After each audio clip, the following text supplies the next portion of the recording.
Jumbo, and good evening from Disney's Grand Floridian Resort and Spa and Disney Vacation Club Hotel at this point too. I hope you guys are all doing well. Do you hear the pool out here? We are right by the pool. This was the best spot we could get that was kind of out of the way. Right now, the Grand Floridian band is playing in the lobby, and we'll take you over there to see them very soon. And I think there's a piano player tonight also. I am not 100% positive, but we will go and take you guys there. So I hope you all are doing well. Hello, Loving Whimsy. Hello, the Wandering Brady's. I hope you guys are all doing excellent. As you guys pop in, be sure to say hi. Let me know that you are here. Let me know where you're watching from as well. I would love to know that info from you guys. So we have gotten a number of questions about being down here in Disney World, why we're down here, you know, where are we living, like all the different things. And so I wanted to do kind of like an introduction background type of video because we've got a lot of new subscribers now. And so I wanted to just kind of give you guys a little bit of background about who we are, where we're coming from, and all of the things. So, oh, Lynn, tell me if it's too loud or too soft, because if you can't hear me, I will speak louder, but I would love your feedback because I can't tell on my end. So anything that, you know, let me know. Hey, Bo. Hey, Jamie. Hello, hello, hello. Hello from Maine. Hello from Florida. Hello. Let me know if you guys can hear me okay. And if you can't, I will get closer to the camera and I will project my teacher voice to you guys. I just can't really tell. So, all right, so I'm gonna go ahead and start chatting with you guys. I hope you guys are all doing well. Thank you so much for joining me today. And over the last day, we had a crazy day yesterday. Yesterday, we saw Star Wars Galaxy's Edge for the very first time. It was incredible. It was so, so good. I am not a Star Wars fan slash anybody of knowledge about Star Wars. I don't know any of the character names, like I don't know anything. I know Ren and that's about it. So, but going was amazing. And then we went and saw the International Food and Wine Festival yesterday at Epcot. It opened yesterday and it was surprisingly not busy at all, which I was kind of shocked at. We've been down to Disney in the fall over the last 13 years or so, pretty much every year.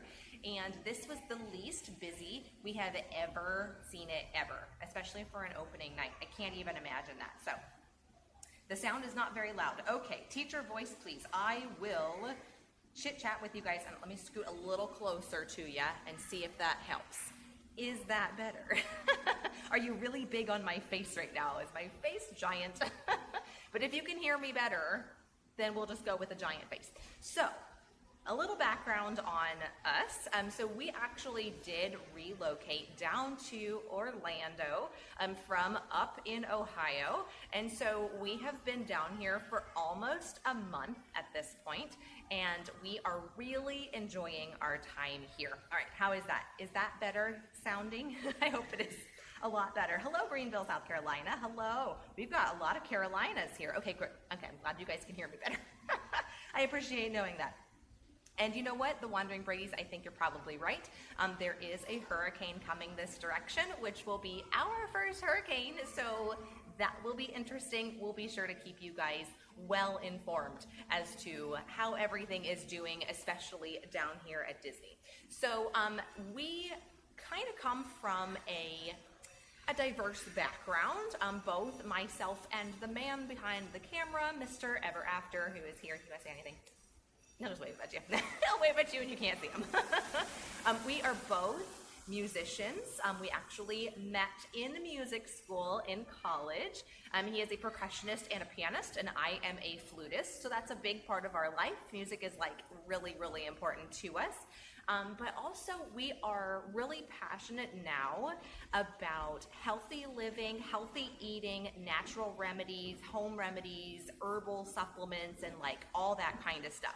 Now, all of this kind of came about over the last maybe 8 years or so. About 8 years ago, my husband and I were both diagnosed with having a gluten intolerance, and so that kind of started to teach us about nutrition and how nutrition can affect our bodies and how our bodies like feel and all the things.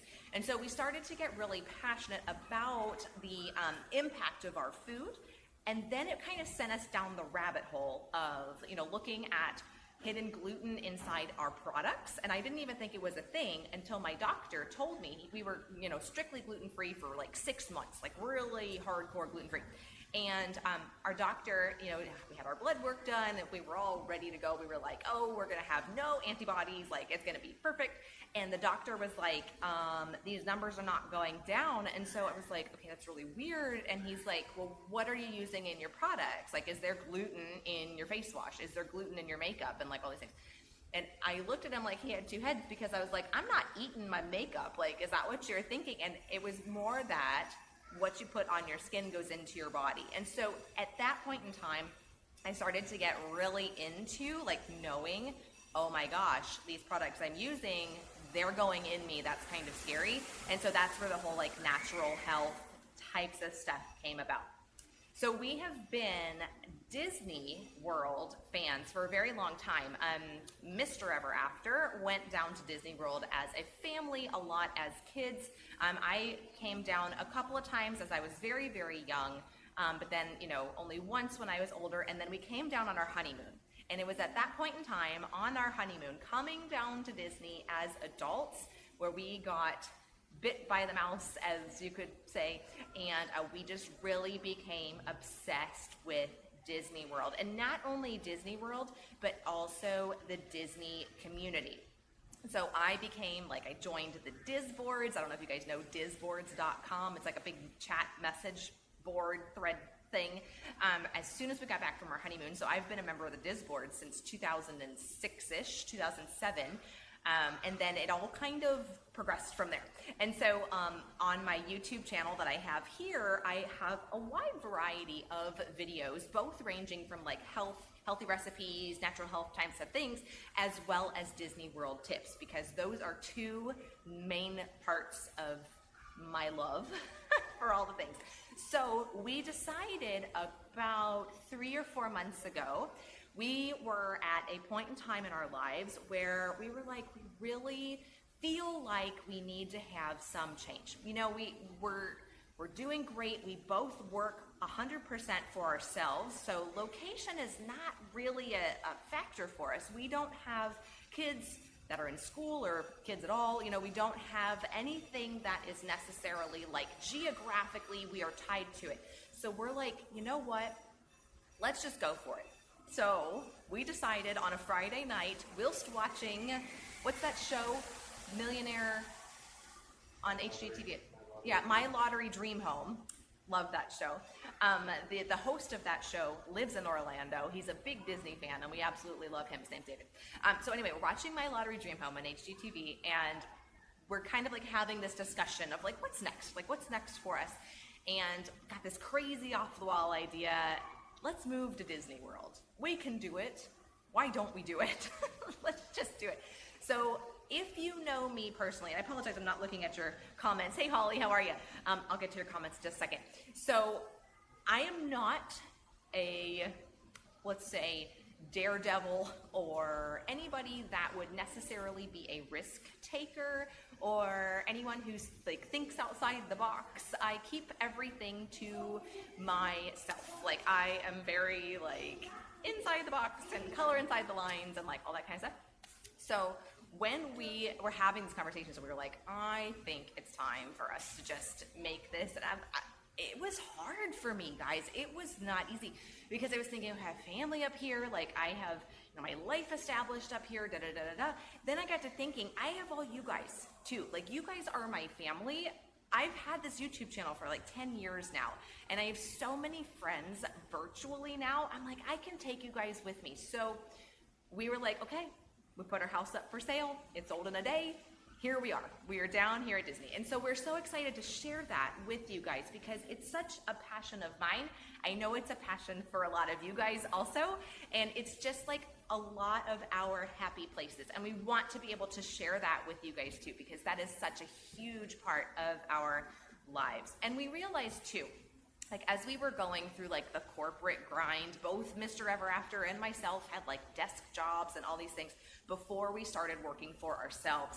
And a lot of that stress and stuff just kind of built up into like anxiety and just not feeling really good and like all that. So it all kind of molds and meshes and mixes together into why we're here now. Like, we're here because we can be. We're here because we work for ourselves. We're here because of you guys, and we're here because we love this place, you know? It's a happy place for everybody. Okay, I'm gonna check in on your comments. I apologize for not seeing that. Oh, yay. Oh, hi, Sam. How are you? I hope you're doing well, my sweet. Okay, so hey, Randy, how are you? How are you?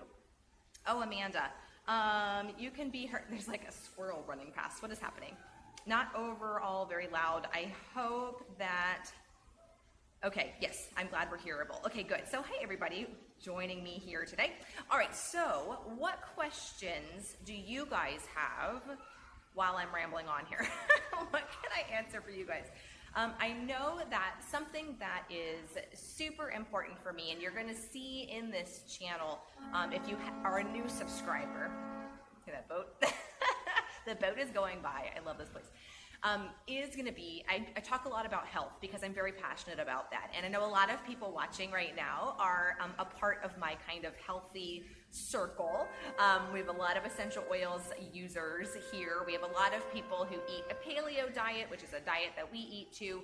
You're going to see a lot of, or hear a lot of information coming from me about health and wellness because that is something that I'm really passionate about. So, you know, just kind of keep that in mind too. If you have any like interest at all in natural health, I can go on a long time about it just because I have seen and felt and experienced what it's like to not feel healthy, not feel good, have anxiety and all these different types of symptoms to now a total 180 where I have tools that I know I can reach for when something's going on, and I just feel so much better. And because of that, knowing both sides, that's why I share about it a lot. So just if that's something that you are, you know, interested in. So anyway, hello, gentle thrifty mama, my friend. I hope you're doing good. Alrighty, so J9 Oily Life, hello. Are you actually living in the park? We feel like it. We are living very, very, very close to Disney. We're bringing live streams to this channel from the park probably nearly every single day. So it kind of feels like we're living in the park, but we're not actually living like in Cinderella Castle. That would be amazingly cool though, I could tell you that. So how do you live at Disney World? Do you live in Disney World or near it? Yeah, hey Stacy. We did. So how do we live here? We live here basically because we work for ourselves and we can work from anywhere that we want. And so because Disney is such a passion of ours, we wanted to live in a place that made us really, really happy. And so Disney for us is that. So we live very, very close to the parks. No, we're not living in Cinderella Castle, but we are very close. And it's the whole reason is because we can, because we want to. So hope that answers your question. Do you want to come talk into them? They can hear you better if you... I'll tell you Mr. Simple Life. I used to be Annie Simple Life, so that's why I'm like, oh, Mr. Ever After says that, and he's right. We live here now because it came from a place of being unhappy. You know, we knew we needed to make a change. We kind of got into a rut. Would you agree with that? We got into a rut, yeah. And it was kind of like we were working for ourselves. We worked in corporate America, both of us, for about 10 years-ish, somewhere in there. And during that time, we were not very happy. It wasn't fulfilling and it wasn't a passion of ours. It was just something we were doing because that's what you do. You go to college, you graduate from college, you get a desk job, you do the things and da-da-da-da-da. And I have it, and you know, Mr. Ever After does well. Our families both are entrepreneurial families. You know, both of us grew up where, you know, our fathers worked for themselves. You know, it was just kind of something that was ingrained in us.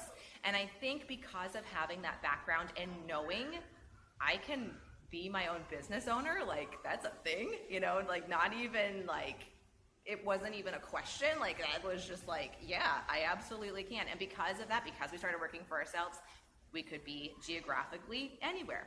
So we started working for ourselves about 3 years ago, and we were working just in our house, and we kind of got into a rut where we weren't really seeing a whole lot of people. Like our friends were all having kids and like doing their thing and having their lives. And we're like, what's next? You know, we just weren't happy in that kind of secluded type of recluse, I don't know, like environment.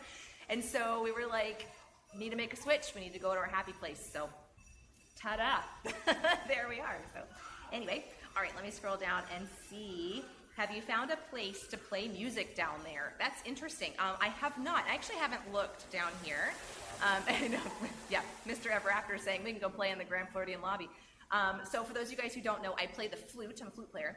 I still have my orchestra up north in Ohio. And I'm teaching my music students, I teach flute students, online. So we do Skype, we do FaceTime lessons, we do Facebook Messenger, little things, you know, and it's worked out fantastic. Like the kids are really enjoying their FaceTime lessons. Their parents are enjoying it probably even more than how they were driving to my house, because they don't have to drive them. So they can like have their lesson, whatever is convenient for the kids' schedule. Works out for me too. I can teach them from anywhere from my phone, which is fabulous. So it's been good. As far as finding a place to play down here, I haven't looked. I do have my flute down here right now because I have to practice for my concert that's up north in a few weeks, but no, and it's been okay. It's been fine to not actually have like an orchestra down here yet. So yes, Stacy, we did. Do a video on eating paleo straight from a standard American diet. Yeah, that's a big transition, that's for sure. Hubs was diagnosed with an autoimmune disease. Bingo, we're debating paleo. So here's the thing. The reason we went paleo is because of an autoimmune disease coming into our house. Mr. Ever After has an autoimmune thing that we realized we wanted to heal, and I'm going to go out on a limb and say those words because that's really what it is. We wanted to heal him in a way that was actually healing, not only medication, right? When he was at the doctor, the options were a diet that was absolutely horrible processed foods, nothing that would give the body healing. It was like white bread and peanut butter and canned, you know, peaches and whatever. Like that's not nutrition. And you know, it's just not. So being in the gluten-free community for probably about 5 to 8 years before all this happened, I had heard of what was called the Paleo Autoimmune Protocol Diet. Because sometimes, and like in our case, going gluten-free was not the be-all end-all for either of us actually, and I have benefited in my health from eating a paleo diet too. I eat a few more things that are, you know, not autoimmune protocol friendly foods that are still paleo foods that I know my body does well with that Mr. Ever After does not. But I will absolutely go more in depth about making that transition because it's a very emotional thing for a lot of people. But I can tell you what, and I'll pull Mr. Ever After in on that video. You don't have to do it now if you don't want to, but to talk about his experience because he was obsessed with sweets and cheese and like sour cream and like he was addicted to all of these comfort types of foods, and it was like cold turkey for him, and he started feeling better. What would you say, in a week, 2 weeks for you? Yeah. And so did I, and I was like, well, I don't have an autoimmune condition, like what is this, like why am I feeling better? Because my body knew what to do with that food. So absolutely. Okay, so let me see. Supposed to be there next week, but plans got changed for Hurricane Dorian. Yes, I totally sympathize with you. 2 years ago, we were actually supposed to come down here and stay at Bay Lake Tower during Hurricane Irma. And the day we were supposed to fly down was when the entire state of Florida went under the hurricane warning and all the flights were canceled and it was just a thing. And then we just like rescheduled everything and holy heavens. So yeah, it was crazy town. Do you want to say something? Well, on the question of are we living in the in-laws condo or by a home, we are not in the in-laws condo, and Right. I think for probably obvious personal safety and security reasons, we're probably not going to share the specifics of where we're living, but it is not the in-laws. Yes, we're not living with my in-laws. No, not the in-laws condo. All right, so plan for the upcoming hurricane. We were kind of like debating between going back up north for a little bit of time versus coming down and actually staying at Disney World itself. And the reason I'm saying that, even though we're so close to the parks, we're gonna like make sure that the place that we're staying is like sandbagged and like, you know, all the preparations are done there. Like we're gonna be very like adamant about that. But from a safety standpoint, I know that if I was in a hurricane ever, doesn't matter where in the world I would be, I would personally feel safest being here, like on Disney property. The reason I feel this way is because all of their hotels are built to like category 5 impact winds and like all the things. They've got generators at all the hotels, so if the power blips off, it'll come back on. It's not going to be a big deal. With the diet that Mr. Ever After and I have literally cooked everything we have put in our mouths from scratch for the last 3 years. And so being without power is a little daunting to me. And so I wanted to make sure that, you know, from a nutrition standpoint, we were taken care of. And, you know, so we're kind of debating between going up north or staying down here and actually getting a place at Disney to ride out those couple of days, just in case. We are expected to get like 2 feet of rain, so that's kind of a little bit of like a ooh thing too. So we're gonna do sandbags and all of that in the place that we're actually in now. But you know, outside of that, it's our first hurricane, so we're like, we don't know what to do. What is going on? Okay, so how did our family take us telling them we were moving? So Lynn knows our family.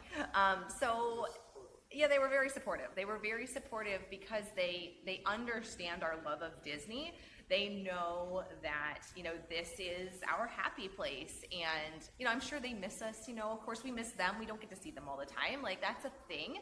But I think they're very happy for us also, knowing that we are here pursuing our dreams and doing what we want to do, because ultimately that is what life is, right? Life is about being happy and like enjoying the journey and all that stuff. So yeah, they've been very, very supportive of us for sure. So, okay, so Holly says, I do keto, and it's changed your life. Yes, absolutely. Some people do keto paleo. We tend to not do keto just because Mr. Ever After needs his carbs from an energy standpoint and from an amount of fat that he can digest standpoint. So we do have to have that balance of very, very heavy on the plant foods and all kinds of plant foods in addition to meat in our diet. We were a vegetarian for 2 years, which was not best for our bodies. However, I love me a vegetable, okay? So I, you know, really, really strive to get as many vegetables in our diet as possible, but it just didn't work for us. Yeah, it just wasn't our thing. So anyway, lived in Jacksonville during Irma. Oh, and Matthew, yeah. Okay, gotcha. Yes, we do like art. We are totally a fan of that. Disney is very safe. We watched it very, very closely 2 years ago, just by happenstance, because we were supposed to come down. And so I remember like turning on the news. I was glued to it, you know, first of all, but then afterwards, like as soon as the hurricane came through, I wanted to see how Disney was, right? I was like, I hope everything's still standing. I hope they don't have like any, you know, and I was just like really interested to hear like, and the cast members here are just, I mean, you guys know, if you've got any experience with Disney, they're just the best people ever, you know, and they really take extra care just to make sure that everybody is okay. So there is an element of comfort there, and there's plenty of rooms right now. So many people have canceled their vacation, right, to avoid the hurricane. So I'm sure if they're anything like what I did 2 years ago, are planning things for 2, 3, 4 weeks out, canceling their stuff. So there's a ton of room. So people are coming from the East Coast to Disney so they can ride out the storm. Like, it's like a safe place, a safe shelter for a lot of people. So can't eat keto because of a wonky stomach. I totally hear you. Courtney. Can't tolerate fat intake. Yeah, there's some people that can't tolerate that. So some people do really well with it though. Daughter stayed on property during the last hurricane. She felt completely safe. Yeah, absolutely. An amazing job. Perfect. It's good to know. All right, my friend here. Do you love, or do you find yourself only going to the parks for a relaxed few hours every day? Yeah. So yes, we do. Like for us, being down here during the summertime, it's still considered summer. I mean, it's like getting into fall for other places. Yeah, we like going early. We like going in the evening. During the heat of the day, like the 10 to like 3 hours, the sun is very high and hot. And because we're so close, we can go in the morning, zip home for the afternoon, do our things, and come back and do live streams in the evening. I feel like it's a little more comfortable in the evenings to do like the live streams and the things once the sun is down. Plus the lighting's a lot better for you guys too. I'm not like this washed out like face that you can't recognize with all the sun beaming on me too. And I am getting a little tan. Do you see a tan? For those of you who know me personally, you know that I am not the most tan person in the world, but I actually have some sun now. How about that? That's kind of cool. So, anyway. Okay, yes, it is a very much more relaxed pace though, because we know, like, if we don't ride Expedition Everest or whatever, it's fine. We can come back and do it another time. And one thing I was kind of like thinking about too as we were planning on doing this, and I had heard people from the DIS talking about it in the same way. They're like, we don't have to run between attractions and like do all the things like when you're here for a 3, 4, 5, 6 day vacation, because you don't want to miss anything, right? While you're here, we just have so much more flexibility now. So yeah, it's a really good thing. I'd say anything up till 9 or 10 a.m. and then anything after 4 or 5. Right. Anything up to 9 or 10 a.m. and then after 4 or 5 p.m. Yeah, is a good thing. And we have, lots of little containers we can bring our dinner. I have our dinner with us right now. It's just like super easy for us to just pop in the car and go. So, let's see. I have not actually been to SeaWorld. Actually, no, I take that back. I think I've been to a SeaWorld, just not the one down here. I don't know. If my sister's watching, she would remember. I'm not sure if I've ever been to SeaWorld. The biggest advantage of living there is enjoying a few hours and leaving when the heat gets crazy. You got it. Like the first couple of days we were here, we were kind of testing things out because it had been a while since we had been here in the summertime, although we've been here in September pretty much every year for the last however long. It's funny though, and I don't know if you realize this, Mr. Ever After, when we've been here the last couple of times, we didn't actually go to the parks until like dinner time. And then we stayed for extra magic hours in the evening. So we were already kind of touring the parks this way anyway, just by habit. Just easier. Or we enjoyed the resorts, yeah. When the autoimmune thing came about, anemia was part of it.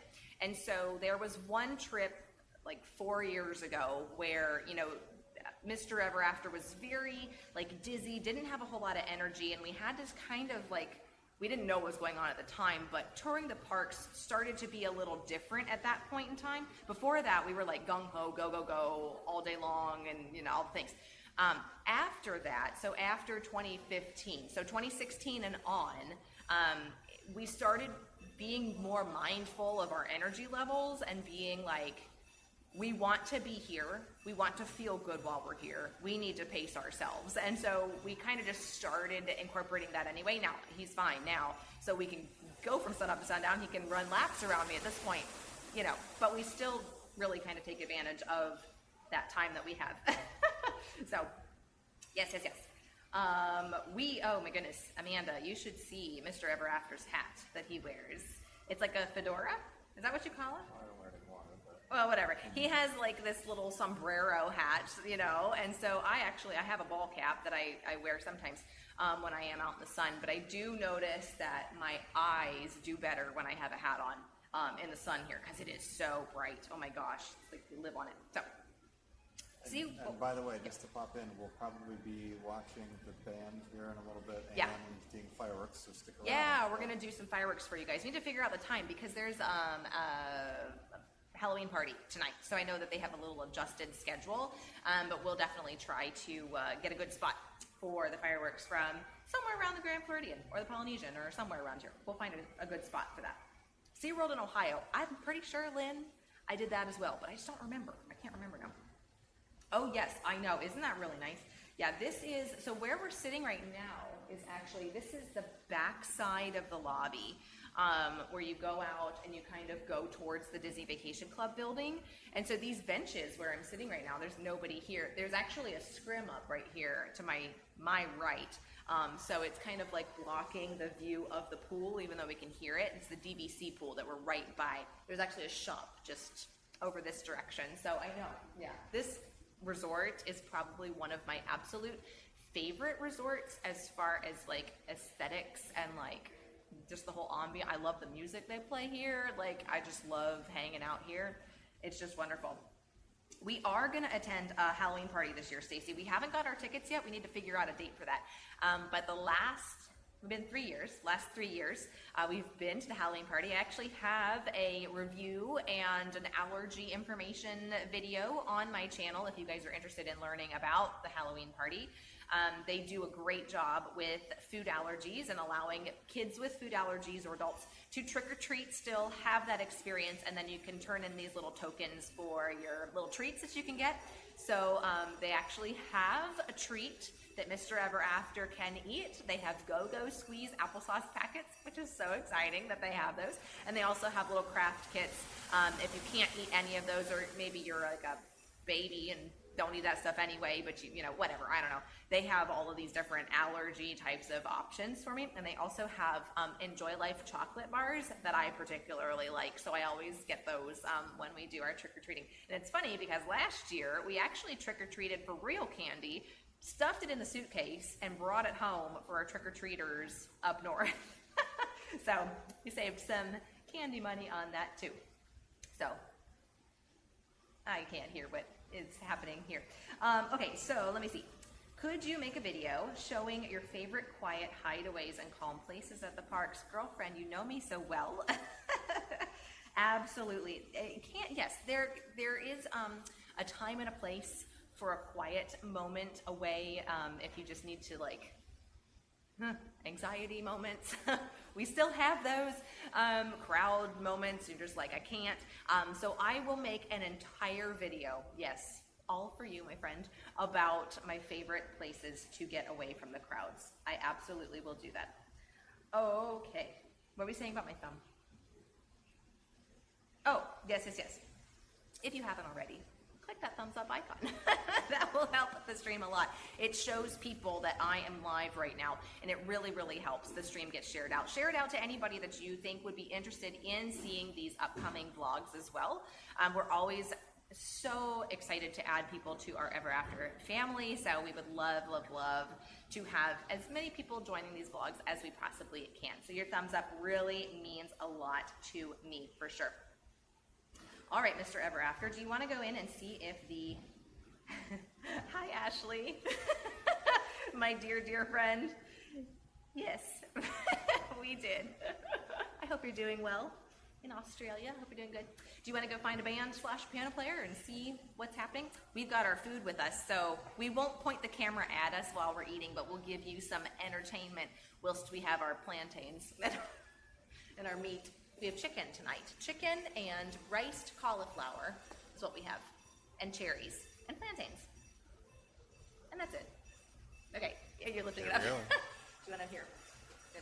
We're going to get moving and rolling here. Okay. I'm a Sherpa. I've got all of our stuff. Actually, all of our food fits inside, and I want to, like, show you guys this. If you are somebody with a special diet at all, you need this cooler. I'm telling you what.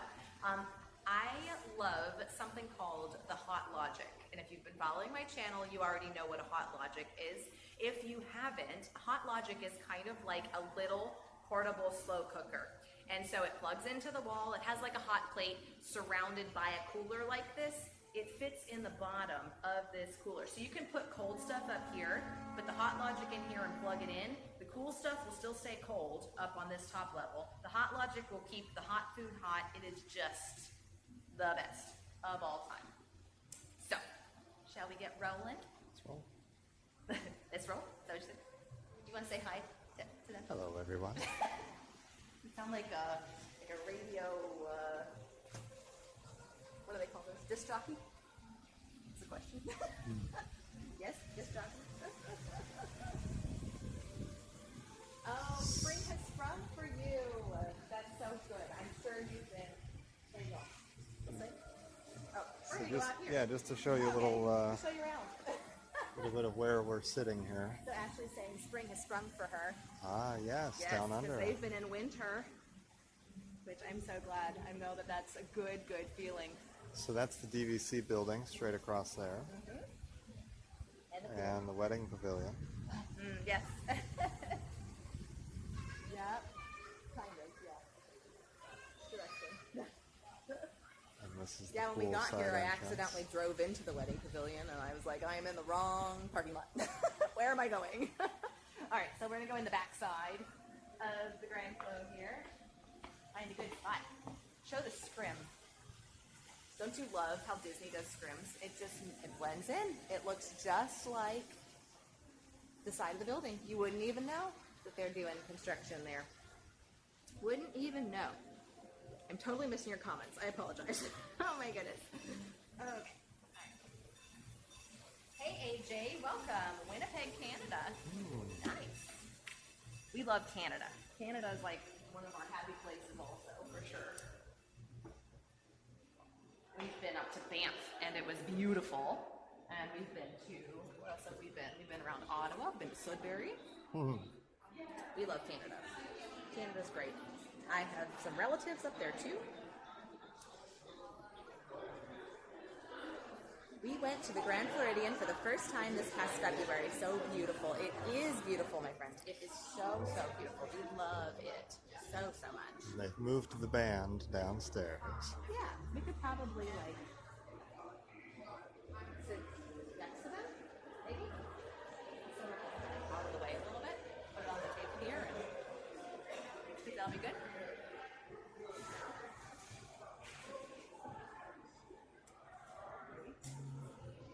Or we could go like all the way down that direction. One of the tables, maybe? Yeah, maybe. We'll go with you.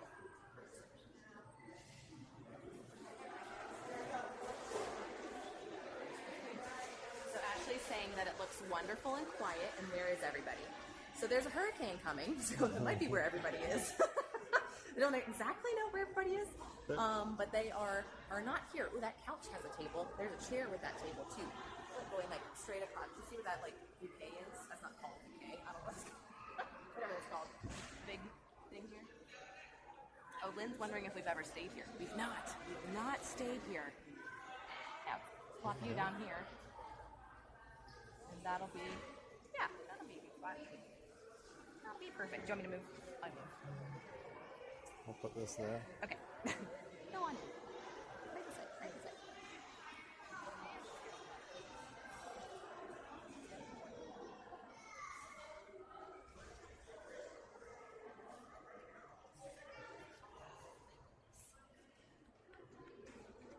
Amanda, you are so right. So right. How's that? Oh yeah. Pretty good? Put it on that table? Maybe?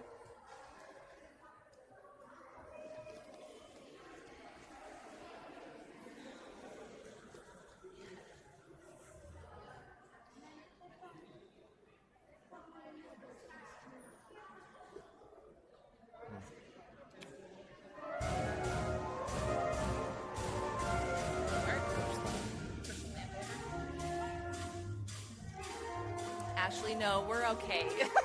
But thank you for your concern. Oh.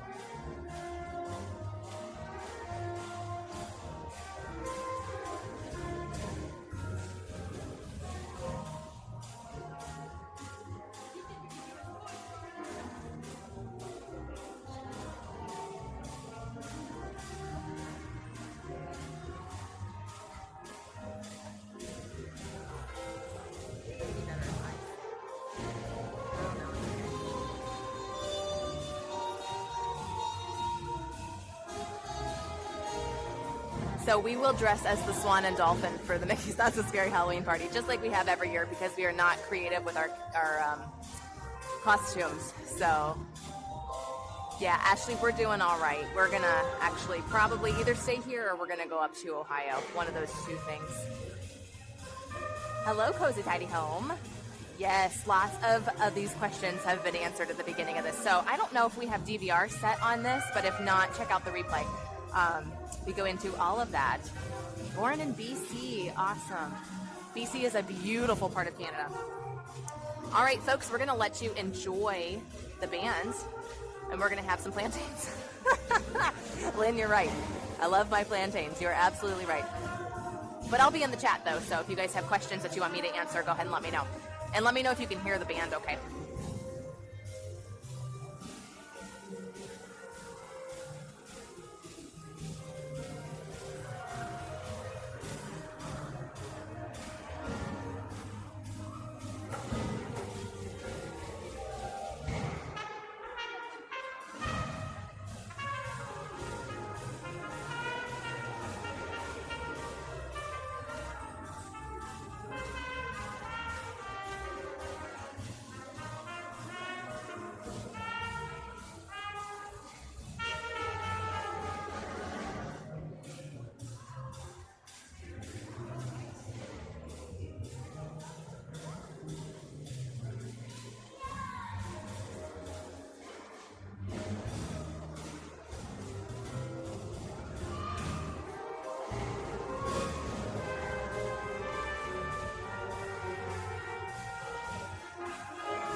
if anybody has any song requests, I can go up and ask them to play a song if you'd like.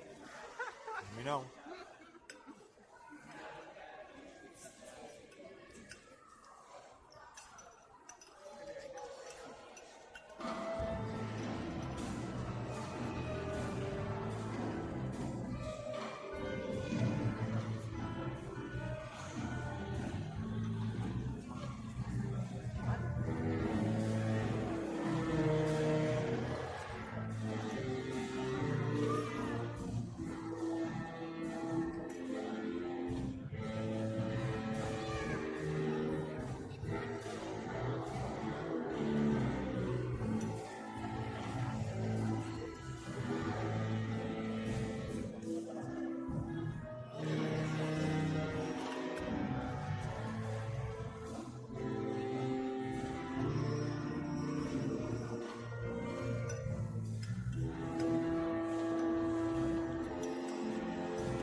Minus Pirates of the Caribbean.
What's your favorite Disney movie? That is not a Disney movie. What's your favorite Disney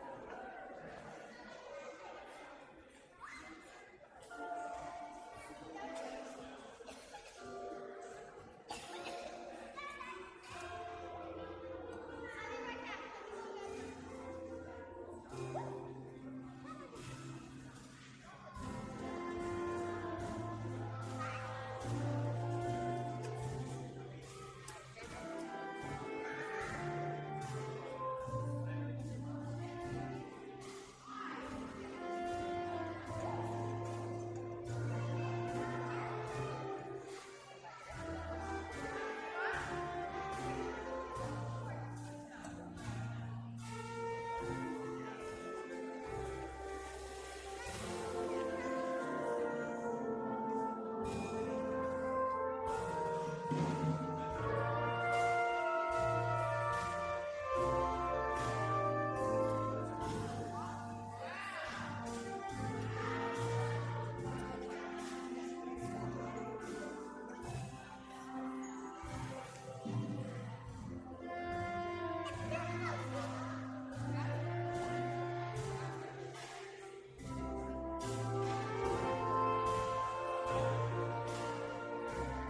look for the bare necessities, the simple bare necessities. Forget about your worries and your strife. I mean the bare necessities, the Mother Nature's recipes that bring the bare necessities of life. Wherever I wander, wherever I roam, I couldn't be fonder of my big home. The bees are buzzing in the trees that make some honey just for me. The bare necessities of life will come to you. They'll come to you. They'll come to you.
Shall we walk to the Grand Club? I mean, we're in the Grand Club. Walk the Poly? Let's walk the Poly.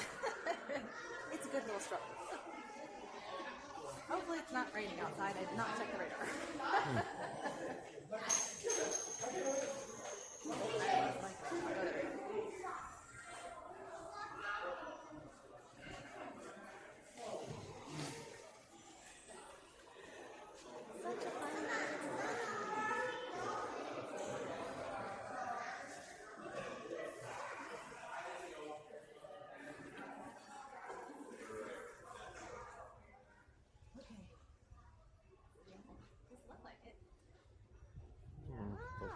The lens may fog up a bit. Yeah, my glasses are fogging up. It'll go away. Not here for a minute. Is it foggy? My glasses are foggy. Can't see. It's getting better. This one's a little slow on the uptake. But anyway. My husband said if we won the lottery, he would want to live there for a couple months out of the year. Disney's a great place. Great place to be. Is it unfogged? No? We're getting there. Mine are officially unfogged.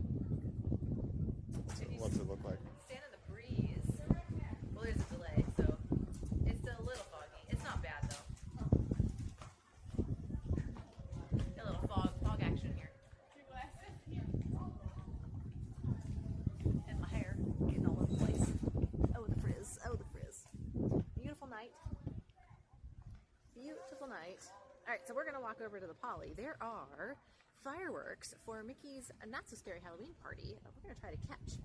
And I need to check out the time for those. Because I don't remember what time those got. Can't remember. I know they have There views from this boat launch. 2 of them. There are views from this boat launch. Yes, there are.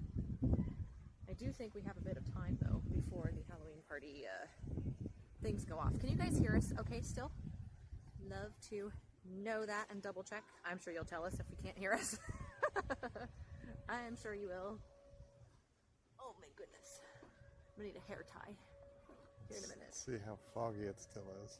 Are we still fogged up? Can it read a sign? Oh yeah. Here, stand there. I see it. Do you see my face? I'm blurred. I have a blurred face. Hopefully not. What's it like to live there? Do you cook your own food or do you eat at a restaurant every night? Ooh, that's a good question. We cook our own food. I've been cooking our own food exclusively every single day for the last 3 years. So yeah, we actually, if there was a Disney restaurant that we would eat at, you know, there's a couple of them that are really good with autoimmune diets. One of which is Flying Fish at the Boardwalk. The other one is right next door. It used to be Cat Cora's. What is that called now? Cuisina's? I don't remember what it's called. Right next to the Flying Fish at the Boardwalk. Those 2 restaurants, I have a couple of autoimmune protocol friends that either frequent here or live here, and they enjoy those 2 restaurants very well. They make plantains there, which I love. We eat plantains every night, and they make them in olive oil and salt and are very AIP friendly. So those are 2 restaurants that we will most likely be going to, but on the vast majority of life, we cook our own food. We have not been in a restaurant for Over 3 years. Yeah. Yeah, it's been 3 years since we've been eating. I've eaten in a restaurant over the last year once, but you have not eaten in a restaurant at all for 3 years. Long time. Time flies when you're having fun. Yeah. Oh my goodness. Always good. It is so beautiful here. Oh, we're sounding a little muffled. I apologize for that. Oh, good. Okay, I'm glad you can hear. Yes, we moved down here in, let's see, 3 weeks ago? Is that right? Early August. Yeah, early August. So about a month ago. Not quite a month at this point in time. So yes. Let me see. It's still foggy. Trying to make sure the lens isn't fogging. Is it still fogging up, guys? Yeah, a little bit. I think it's better. I mean, it's also really humid out too. So, I mean, you might be seeing the humidity around the light too. But I feel like I'm really close up on the camera. So, no, I'm not too close. Okay. I am not too close. Is it expensive to live in Disney World? It depends on what you do here. If you are staying in a Disney resort, there's potential for it being expensive. If you are like just living as a human outside of Disney property, general, yeah, if you're in Orlando in general, I have not found the prices here much different at all to that of the Midwest. I know that I have friends that come down from New England area, New Jersey, New York, all that. It is rather inexpensive to be down here in Orlando compared to prices there, compared to prices in California, also very inexpensive, but very comparable to Midwest pricing. So yeah. We don't actually live like in Cinderella Castle. We live in Orlando. We are very, very close to the parks. We are basically in the parks every day, so it feels like we live actually here, but we don't like just have a hotel room all the time. It'd be a long time to have a hotel room here. Yeah, one of the things we are also... Boat. Is boat. Yeah, if you guys are interested, one of the things in terms of the whole moving to Orlando topic, we can do, since we're live streaming pretty much every day, is we can live stream, you know, the different neighborhoods and different, you know, sort of cities around the park, so that you can sort of get a feel for what it is like to live here, you know, grocery stores and little neighborhoods, and things like that, and you know, how close they are to the different sides of the parks, because there's lots of residential areas to the north end of Magic Kingdom. There are. Very There's close. lots to the south. So if you'd be interested, you know, we can do some live streams of showing you around neighborhoods. the different neighborhoods and Yeah. the different, shopping areas, if that'd be of interest. So Right. stay tuned for that. Right, absolutely. Yes, we are back. We're happy to be back. It's been 3 months since I uploaded a video to this channel, mostly because we were in the process of getting the house sold and like doing all the things, and just life got away from us. So I'm glad that we've got the channel and Instagram and everything back up and running. If you guys don't follow me on Instagram, it's Annie_Ever_after, and you can follow me there. If you follow me on, it was originally Annie Simple Life. It's the same account. I haven't changed it to a new one. If you're interested in essential oils, I have an essential oils account also on Instagram. It's oils_ever_after, so it's very consistent. So you can follow me over there if you guys are interested in checking out all that content too. Yeah, all of those should be linked in this video. They should be linked in the description of this video. Yeah. All the things in there. So, yes, yeah, absolutely. They would love to see the neighborhoods. All right, moving to Orlando stream series, coming your way. We'll do that. And it's interesting, too, because when we were coming down here, we were trying to figure out, like, well, what are the best areas, and, like, where's the closest areas to the park? Where's the closest areas that, like, Disney employees live? Where do, whatever. We had a lot of these questions. That information was not on the internet hardly anywhere. Like, we found one podcast that was split into two by Lou Mangello. And Lou Mangello, if you guys know who he does, he's, what is his, WDW Radio, your information station. I was singing his jingle in my head. I love Lou Mangello. So he actually had one podcast that was specifically dedicated to moving to Disney. The other one is the Diz Unplugged. They have a weekly video podcast and on YouTube, and they had Eric Gross, who's a realtor, come and like talk about different areas of Disney, and they only got into like 2 or 3 of them. They didn't really get into much more about that. So we were like, there's a need here, because there's just like not the information that people are looking for. So we figured it'd probably be a good idea to, have that content available for you guys. So there we have it. There we go. Yes. How do we afford it? That is a great question. So we actually work for ourselves. Covered this a little bit at the beginning. The idea is, we're basically entrepreneurs. And we worked for about 10 years in corporate America, and we didn't like it. It just wasn't our thing. We actually grew up with family, fathers and things like that were entrepreneurs, and it was just kind of something that we were used to seeing. We were used to seeing people in our household own their own business, run their own business. So I think it was subconsciously ingrained in us that it was going to be the case for us too. Especially when we were so unhappy sitting at a desk job and working for somebody else. Yeah, for me it was less about seeing it at home. It was more about just the feeling of that day-to-day, sort of desk job, or even if it wasn't at a desk, just the grind of the being on someone else's schedule, being at a place, getting up in the morning, being somewhere that you didn't want to be at a certain time, sitting there doing, whatever it was, and then leaving and having to ask for time off or ask to go to the bathroom or whatever. I literally had to ask people to sit at my desk so I could go to the bathroom. Right. So I think it was less, I just think it was about knowing that there had to be something better than living a life where you were just getting up, living on somebody else's schedule. Right, exactly. And just finding a way to live more on your own terms. To do that, So I think that started probably shortly after college. Shortly after college, when sort of that, day-to-day grind schedule set in, and just sort of saying, is this really all there is? Right. And that's when I think we started to not get the itch, but just be curious to say, what else is there other than, this schedule? Right.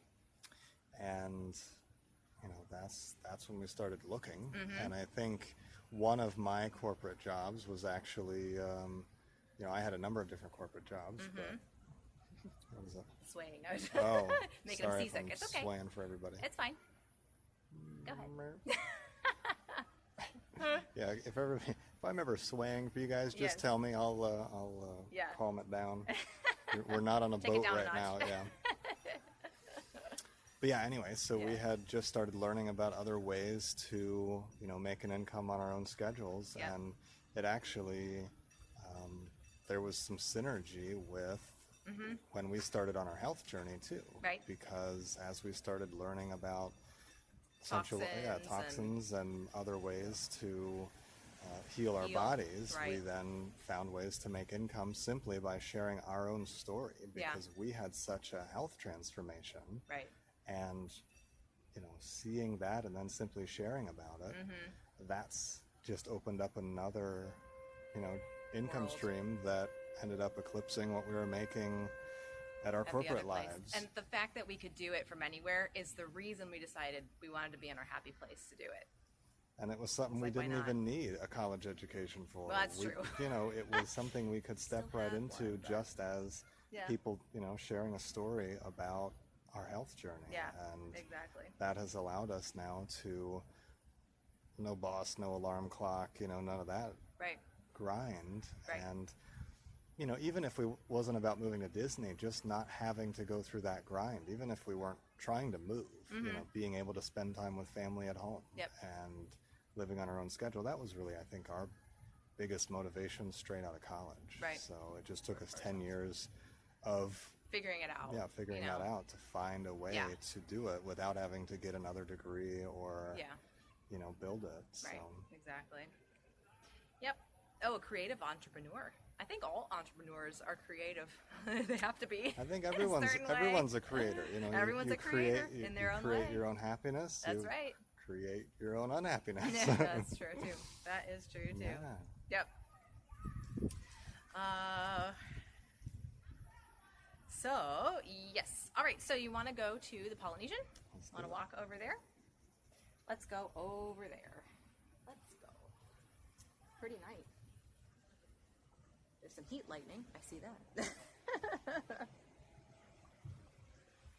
Oh my goodness. Pretty night. So to get your bearings, this is the pool for the DVC part of the Grand Floridian.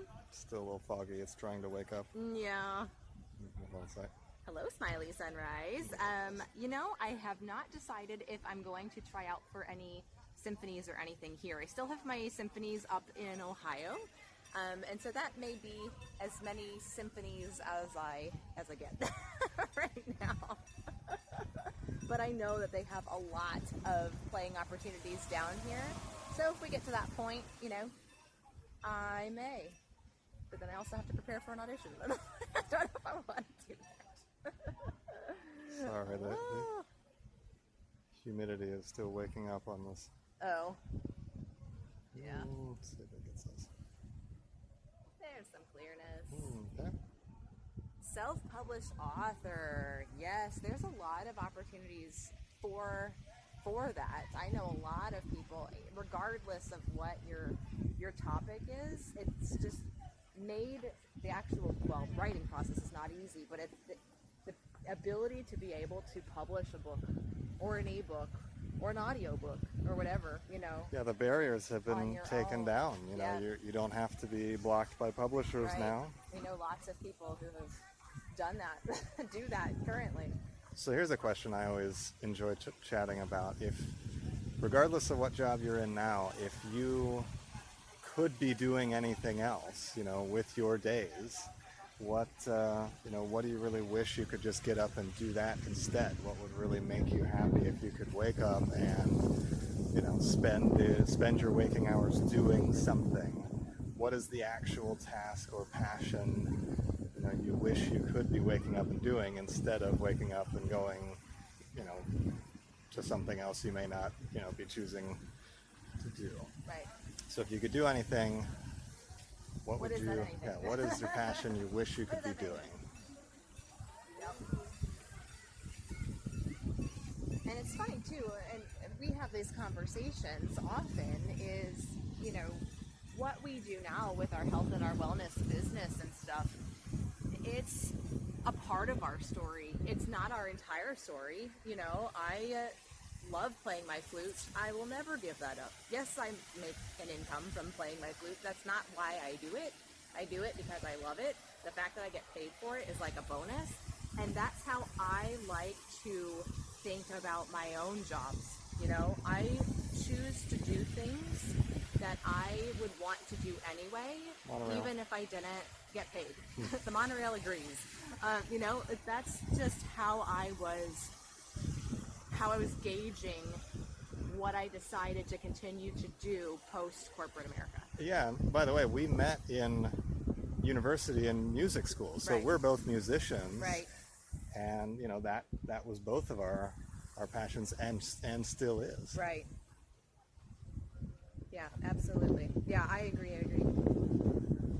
Oh, good, Janine. Yes. Yeah, we're trying to, you know, be very open and honest with our story, because I think a lot of times on social media you'll see these people who have it all together or, you know, you think that they have it all together. Or so it seems. Or that, you know, and there's just a lot of that out there, and we're really wanting to try to not be that way. You know, authenticity is really important to me and to both of us, and I think that it's important to share, you know, our struggles with you guys and our goals and our dreams and everything, because I think that there's just not enough of that out there.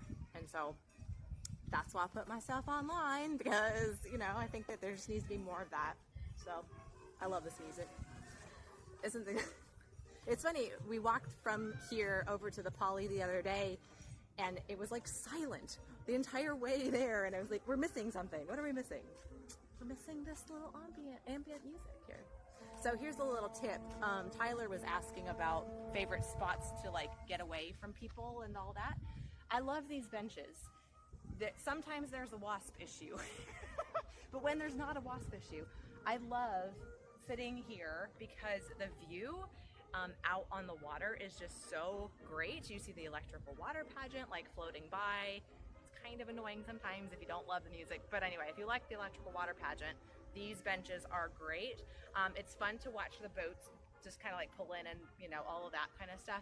It's not a great fireworks view or anything like that, but it's just a nice spot to sit and just kind of get away from people for a while. So if you're in the Magic Kingdom, you can just hop on the monorail, pop off either at the Poly or at the Grand Flow, because you're kind of right in the middle, and then head to these benches.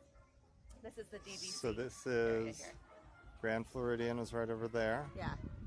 See Space Sorry if it Mountain over doesn't. to the- Okay, you might be to able the to see right. Space Mountain if the humidity doesn't block it. So way out there, that little neon dot right in the middle, that is Space Mountain. Thank you, Peter. And to the right, that is the Contemporary, the little lights beyond the trees there.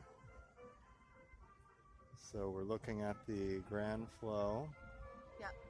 Then there's this walkway we just came down to the DVC building right here, Which you've not stayed yet here. It's on my list. and the benches are Wanna right do here. it. So there's, very rarely any people here. So if you have any, You hear the music. if you need to just breathe or any crowd anxiety, this is a good place to escape to. Yeah. I can hear the music from the Magic Kingdom, like from here. It's so loud. It's like projecting over the water. So has anybody shared their passions of what they wish they could get up in the morning and spend their time doing? What do y'all want to do? Thanks, Janine. Thanks for hopping on. Have a good evening.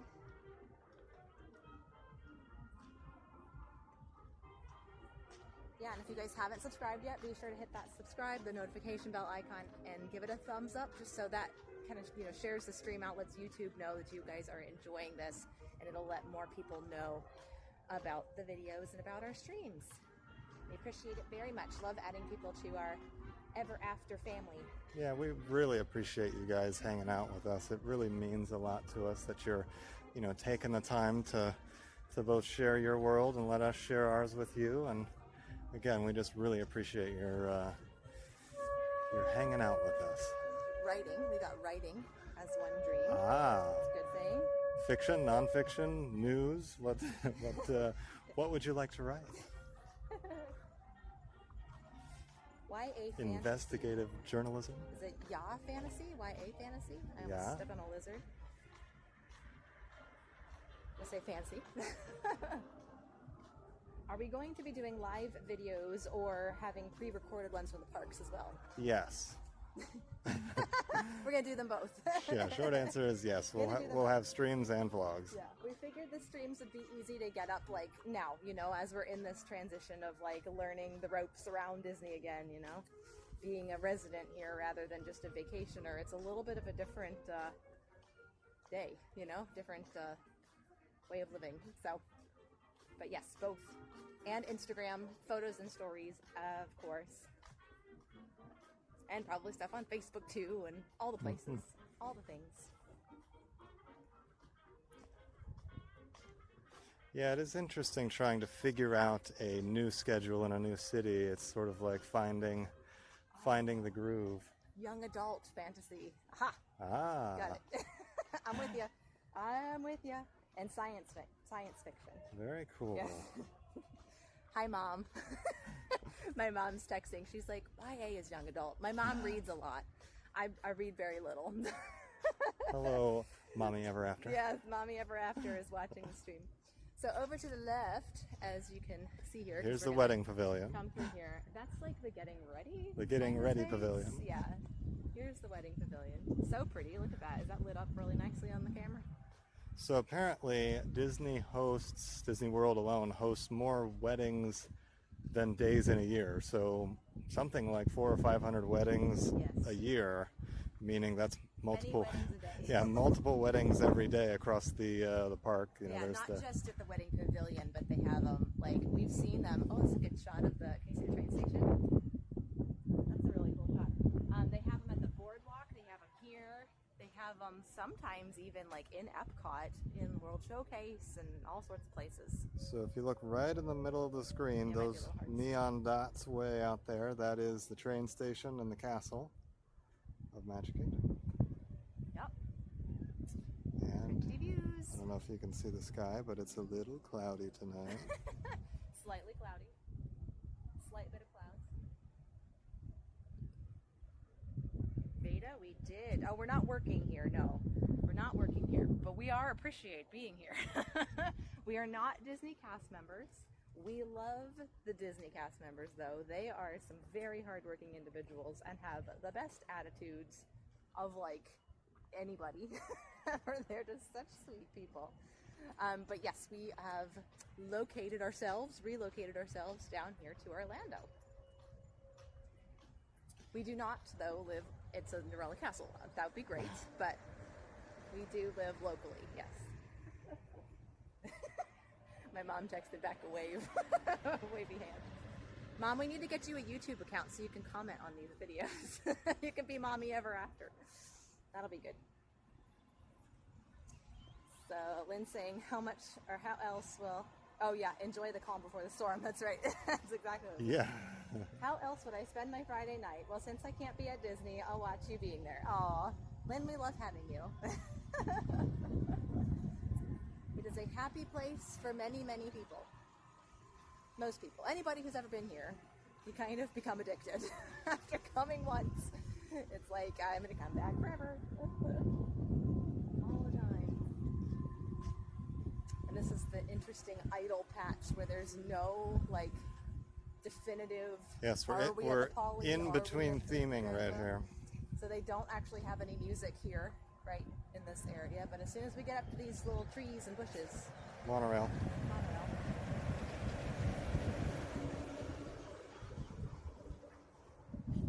Zooming past. It's on a mission.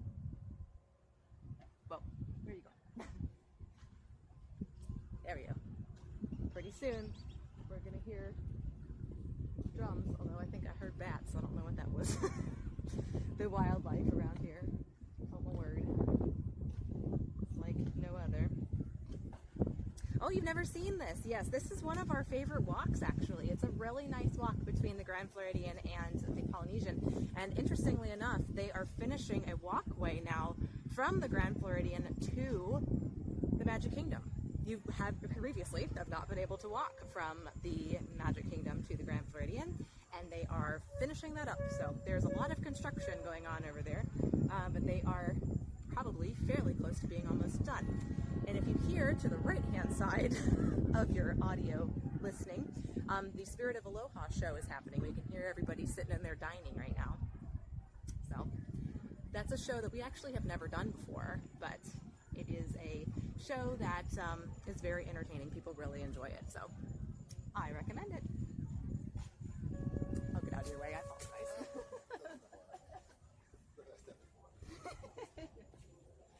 So if you guys haven't done Spirit of Aloha, I highly recommend it. It's kind of like one of those all-you-can-eat family-style types of dinner shows, but they have like fire twirlers and like all sorts of stuff, so really kind of cool. I've heard good things. I've heard it's really delicious also. And can get rather warm depending on the time of year because it is outside, so time that carefully if you come in July, that's for sure. Okay, lived in Anaheim for most of my growing up years. 3 miles from Disneyland. Holy heavens. That is very, very close by. See any of it? Just the lights probably. Oh, the Christmas party fireworks. Nice. Yes. Oh no, Lynn, that's not good. Sometimes Disney can be, it depends on the time of year that you go also. Like if you go for your very first time at like Christmas or New Year's or 4th of July or like when it's really, really spring break busy, like it can make for a not so pleasant experience if it's your first time and you like want to see and do everything, but it's like so crowded or hot or whatever. So yeah, sometimes that does happen. And you know, some people just don't like Disney World.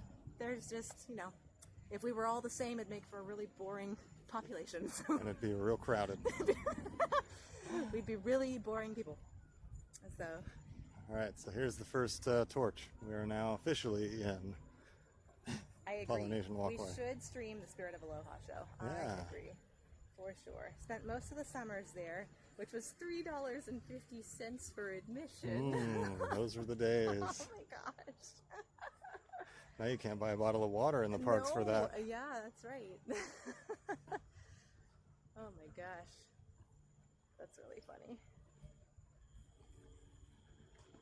So this is another resort we've actually spent a lot of time in, but we've not stayed at before. So it's on the list. They do have studio villas here for Disney Vacation Club. So, oh, there's music. So it is on the list for us to stay at some point in time, for sure. And if you guys are interested in renting Disney Vacation Club points and like wanting to know about that, I have a video. Just go to my main YouTube channel and just type in like in the search bar Disney Vacation Club, DVC, point rental, any of that. And a couple of videos will pop up that I explain exactly how to rent Disney Vacation Club points because you can save a whole lot of money by doing that and stay, at a very, very, very nice place. So, are you picking them up? Oh yeah. There's this guy. He says hello from the Poly. He does say hello. Oh, here's the info on the Spirit of Aloha.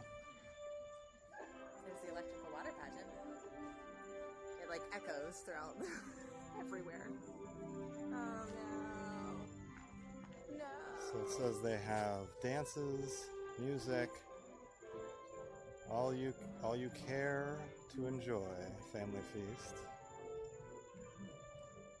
Is that another word for buffet? Well, kind of, but it's, yeah, they bring the plates out to you, so you don't actually get up and get your food, they just like bring it out family style. So it's kind of like Whispering Canyon Cafe, where they just bring like the stuff to your table. But there's the water pageant. I hear it. I don't see it, but is there. Oh my gosh, is it there? Talking to your friend Jamie about renting points the next time. I really, really recommend it. Like, you can stay so inexpensively. Like, it is totally worth it, in my opinion, for just a really good experience. So Here is Aotearoa. Yes. there is a Not very Aotearoa. very funny Disney family who Yeah. vlogged here about 5 or 8 years ago, I It was think. a long time ago now. And they had a really funny bit about pronouncing this building. Yeah. It's Aotearoa. It's a New Zealand name, right? Is it like a city in New Zealand? Yeah. Aotearoa. You might be able to see the water pageant over here. Is Ashley still on? I don't think so. She's not from New Zealand, though. I don't know if Ashley would know. No, but she She may know. know. Oh, there it goes. Do we have any water pageant fans? Does that get closer to call? Yeah, no, I was just saying, do you want to turn the camera so they can see it? No? A little bit closer. Not worth it. Not from here. Does anybody like the water pageant? Like, do we have any water pageant fans? It's been around for 30 years. Longer than that. 40 years? 30 years?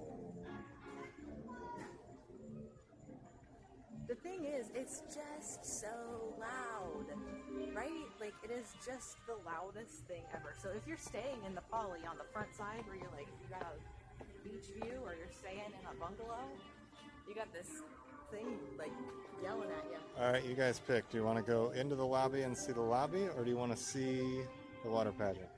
Holly loves the water pageant. Let's do it.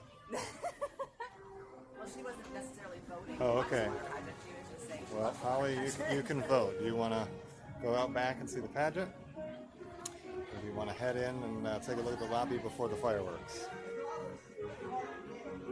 It is loud, I know.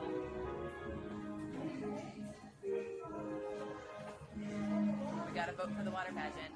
It'd be good to go down to the beach side. Rather than here.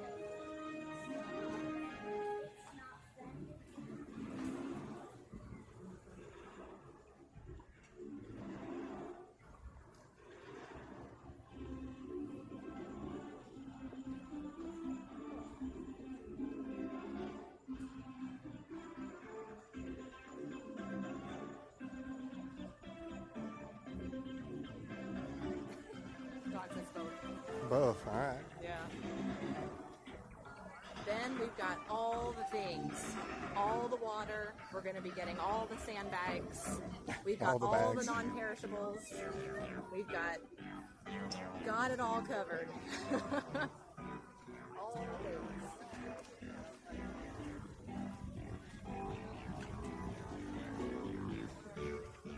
This music is like ridiculous. Just ridiculous.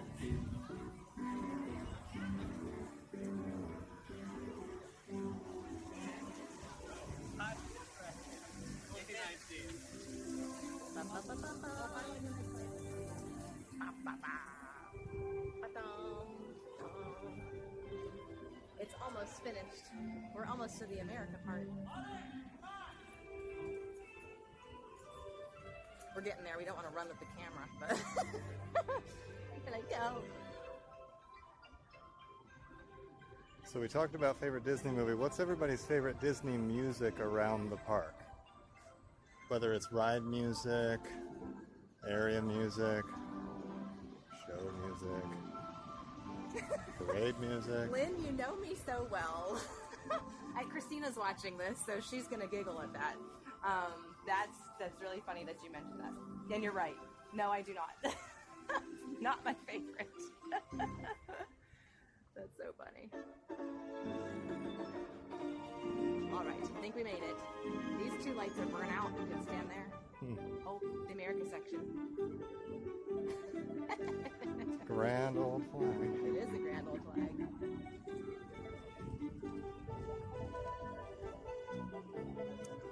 I play this every 4th of July on the piccolo. It's delightful. You want to go on the beach or stay on the dock? Now let's see here.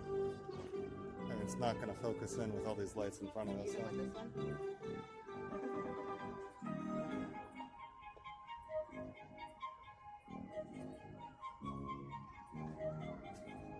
What about the beach? All right, let's go to the beach. There's a lovely spot.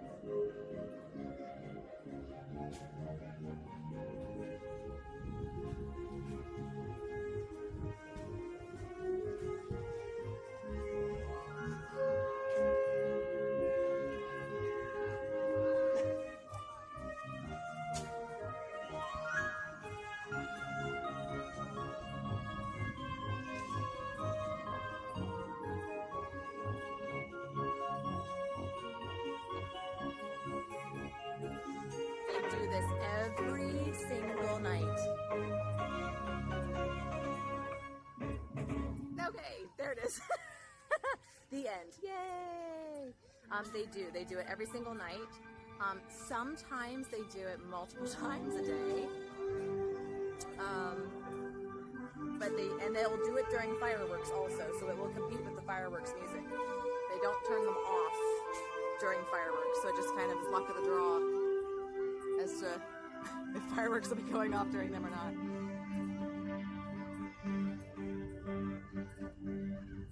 Yeah, they're on boats. Yeah, they're on boat, and I think they've got to be driven by people, right? Or like captained by people. I don't think they're automated or anything.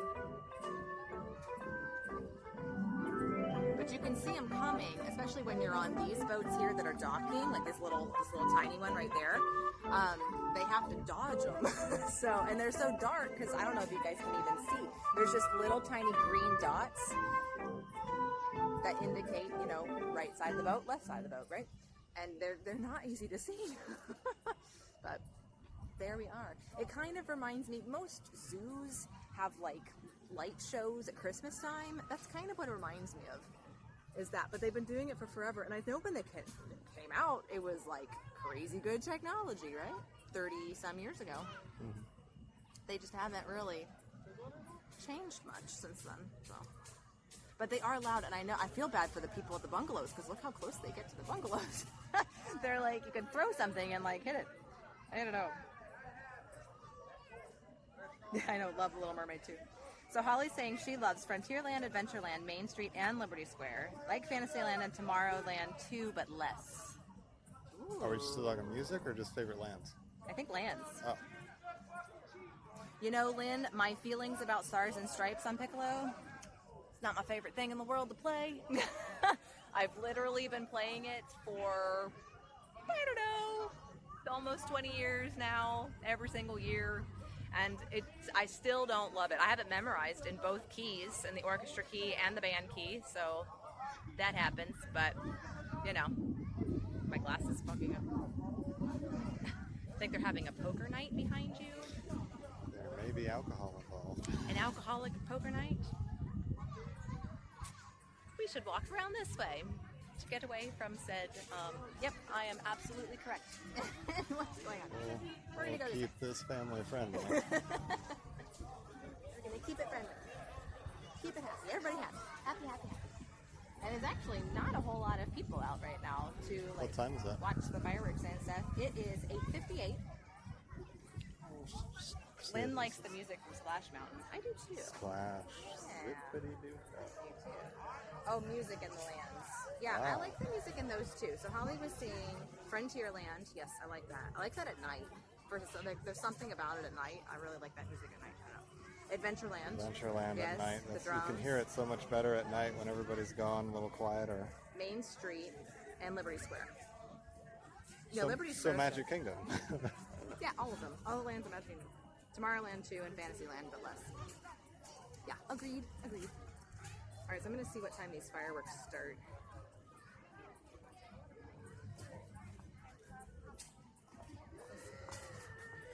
Stand by, everybody. I'm going to see what time the fireworks are. Mickey's Not So Scary Halloween Party fireworks. Oh, and my phone died. That's helpful. It's not helpful. All right. We'll do. I just ran out of battery, is all. Sure. All right, we're going to go into BRB for just a moment.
We are all charged up now. So we are going to head back into the lobby here so you guys can see it. It's been redone probably since some of you guys have been here. It's been a number of years now, but the waterfall is no longer a waterfall. Still pretty though. So we'll check it out. And I've got a couple questions here, so we're gonna answer a couple questions. Hello, Lindsay, my dear friend. Hello. How are you? Okay, so she's saying she can't watch right now, but she wanted to get her questions in so she could watch them on the replay. So, what are we most excited about living so close to the parks? What are we, like, what's the most exciting thing about living here? That's a good question.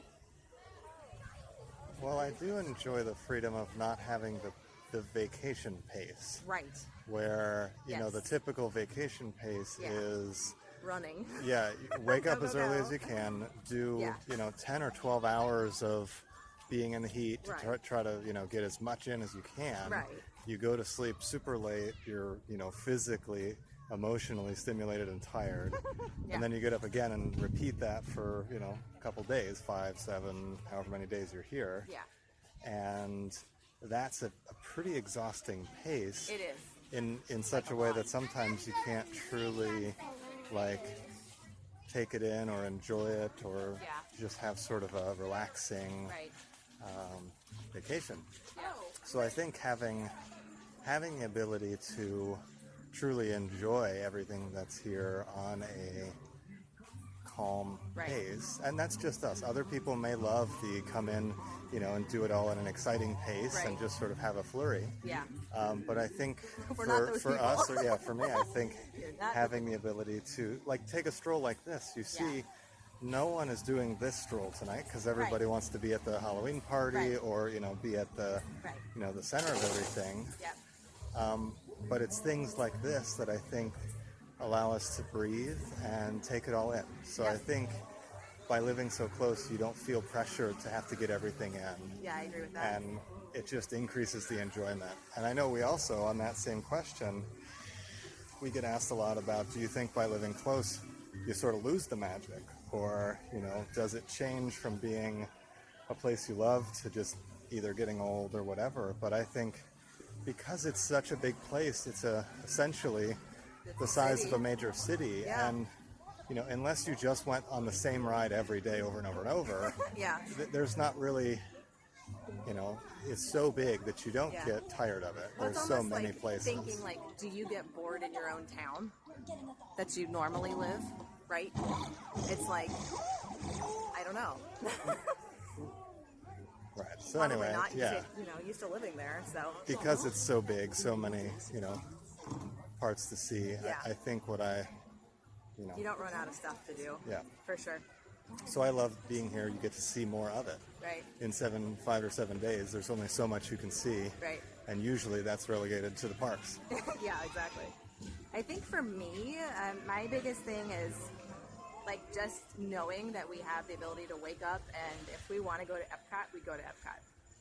You know, just having that like, well, what do you want to do today? You know, where do you want, what lobby do you want to hang out in? What, you know, you just have that ability, that option. And just the flexibility of that, I really, yeah, that's a good thing for me. And knowing, you know, if I want to go ride Living with the Land, dadgummit, I'm going to go ride Living with the Land. So, anyway, all right, so then her second question was, what food are you most excited about trying that you haven't tried yet? That's a funny question for us. It is a funny question. Hold Yeah, on. we'll get through this It's a loud little part. noisy for a Hold on. sec. Yeah.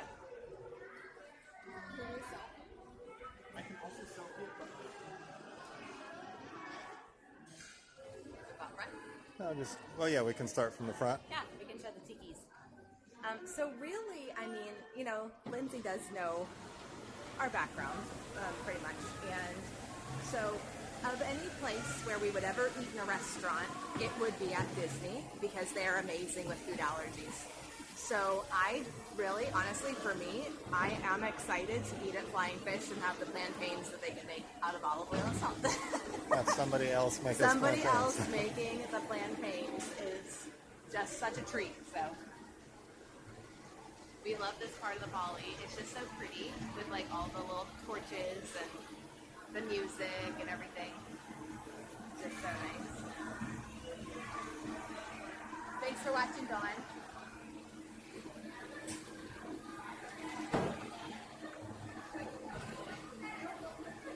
Oh. Why is this so long? Yeah, that's right.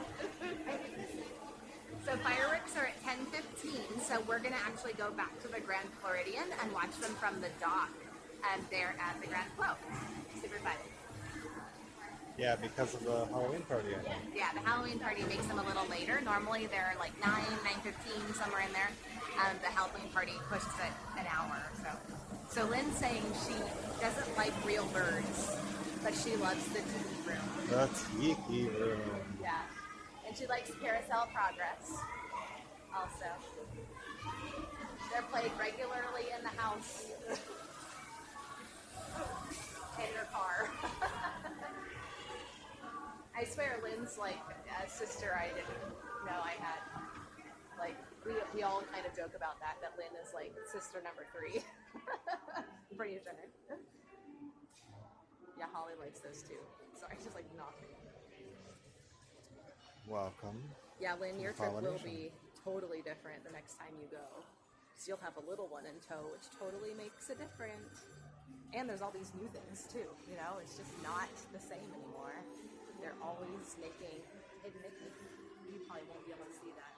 You're standing in it. Do you know you're standing in a hidden Mickey? Oh, okay. There's a hidden Mickey on the floor. It is such a great hotel, Ken. We love the Polynesian. And it's funny too, some of you guys know that I do essential oils, and so I like to make imitation lobby scents. This is like a hobby. It's not a weird hobby. It's a little bit of a weird hobby to make lobby scents out of your essential oils. There's the hidden Mickey. So anyway, I made one that was pretty doggone close to the Polynesian, and I have it written down. It's in my phone somewhere. I'll see if I can find that. Yes, you totally just need to come and visit. You are 100% right. That was a good shot, isn't it?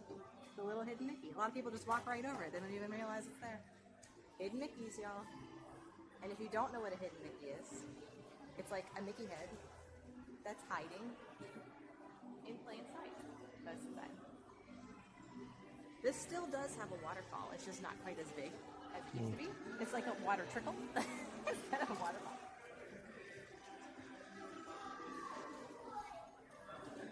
But I gotta tell you, these are real orchids. Now I can't keep an orchid alive to save my life. Like I just can't. It turns into leaves, and then eventually the leaves die, and I just can't handle it. These are real orchids. Like all of them are real foliage behind me, real moss on the rocks. These, are they called horticulturists? Is that what they're called? The plant people are just so amazing here. Especially at this resort. They just have so many beautiful, beautiful problems. If it was light outside, we would take you outside so you could see everything. But in here alone, like, real. That lay is not. Like all these things down here. We were in the lobby not too long ago. It was like 2 weeks ago, I think. It was like our first day here, second day here. And there was a guy who came up to this, and he obviously knew a lot about plants because he was taking a very big interest in the moss that was on the rocks. And like, he was talking to the person that was with him and knew exactly what kind of moss it was, how it grows, like all the things. It was like fascinating to watch him just like pick up the moss and like see it and like everything. It was just like, I don't know. He knew exactly what it was. It was this one. It was on the side right here. And he knew if he picked it up, he was like looking at the root system, and then he put it back, and it was just so funny. Like he knew exactly what that was. These things are real too. I don't remember what those are called, but really pretty. Real orchids. Still blooming. I love them. They're just so good. Should we go upstairs to the restaurants or Yeah, we can go outside? upstairs if you want. That's fine. Look down. Hey, Main Street Explorers. How are you? Welcome to the Polynesian. Has anyone ever been to anywhere in Polynesia? Oh, you mean like actual? Like not here? Yeah. Actual Polynesia. Oh, there's some hidden Mickey up here. We'll have to show the hidden Mickey. There is one. I will show you. Polly loves the Polly too. It's a favorite of many, that's for sure. Whenever we're going upstairs, I try to be courteous to not show everybody's legs. Yeah. So there's a hidden Mickey up here. It's actually a couple, but technically it's this one. Right there. That one is hidden, but that one. Yep. There's actually a hidden Mickey book that you can get. I'm pretty sure you can get it on property now. Anybody see it? We got it from a bookstore. Somebody gave it to me as a gift once. It was a very fitting gift. You know, they knew me well.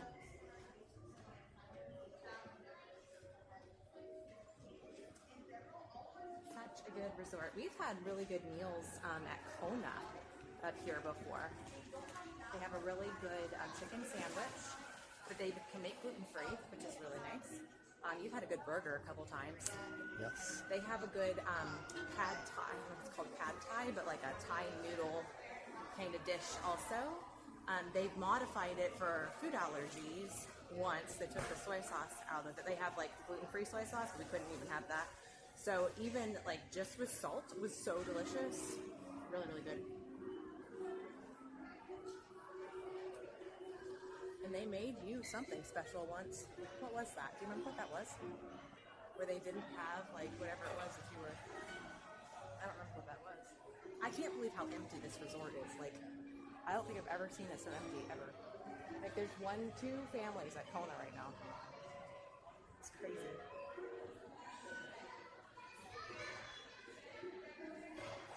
These lanterns are so pretty. I just love them. That was a really nice addition that they did when they did the redo of the lobby here. Really nice. This right here is a really nice view of the monorail. If you sit there. We've sat there before when Kona itself was a little too busy. See if you can see. I didn't see anything. I've never seen this restaurant so empty, ever. Isn't this just too late? I don't think so. I mean, they're normally like packed all the time.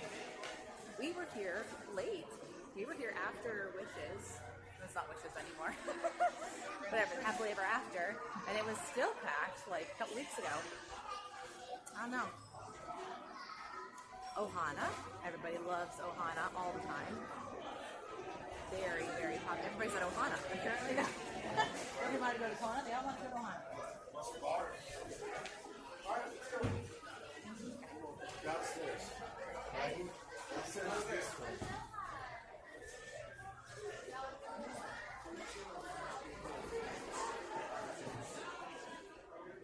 see a lot of people today.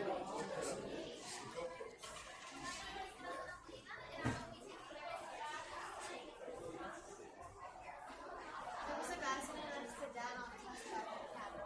Yeah, they're asking next to me how to go to GoPro.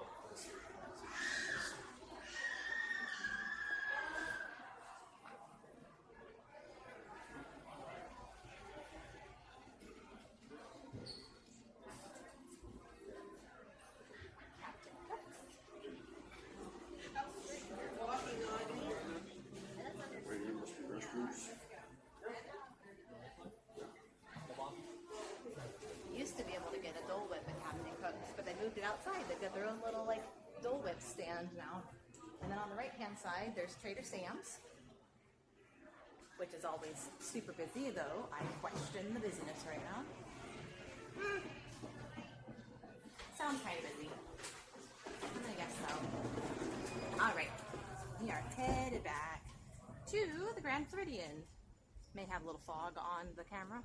Apologies for the bit of mist that happens. Part of the reason why I took my glasses off, because then I can't see. And I can really not see without my glasses on, but and especially not see when they fog up. Always a good thing to take off. Oh. Can you see? Am I in Fogland? Are we foggy? Is my face foggy? No? Okay, good. That's good. I know my glasses were fogging up, so didn't want to deal with that for sure. The other thing that's nice living here, not in vacation mode, is the items that you usually have to pack when you come on a Disney vacation to get through TSA and flights Yeah. versus having the normal versions of those items. Yeah. It's the little sort of comforts like that that is sort of nice, like Yeah. a full tube of toothpaste, not a travel size. It's so nice to have a full tube of toothpaste. That's true. Unless you check your bags. You know, there are people that, you know, obviously check their suitcase and all that before they come down. We typically aren't those people. We don't love checking suitcases because we don't like waiting at the carousel and then like lost luggage and like, I don't know. But you know, you should have seen us and how we were packed when we came down here though. Because we flew with everything in our suitcases. We did not drive down here or anything like that. So it was pretty entertaining seeing all the stuff I was Tetrising into our suitcases. And with Southwest, I tell you, shout out to Southwest. They give you 2 free checked bags, which is really nice.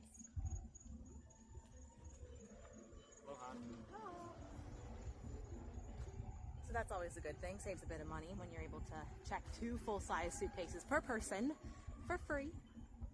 Yay, Southwest Air. Not sponsored. I just really enjoy being able to check my suitcase for free.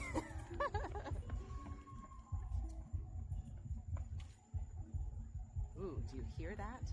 I think they're having something's happening at the Spirit of Aloha show. There's drums and chanting.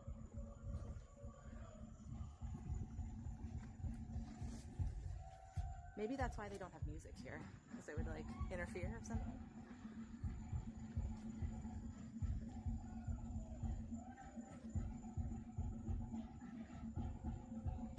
Can you hear that? They have like fire twirlers and hula dancers and all sorts of things. I mean, I don't have my glasses on, but I think it's hula-ing. Can't really see.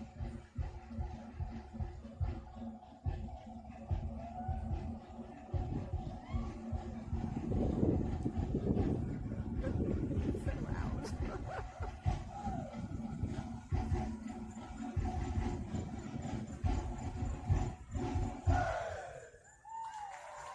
That's a full house in there.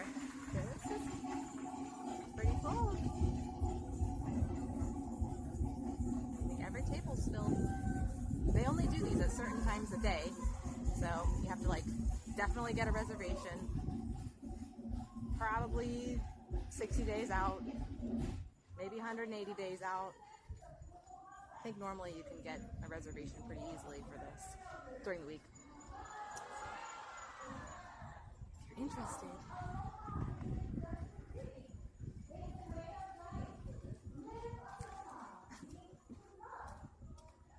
So when you guys travel, whether it's for Disney or somewhere else, is there a must-bring item that you will not check that has to come in your carry-on? I have one. I have, well, more than one.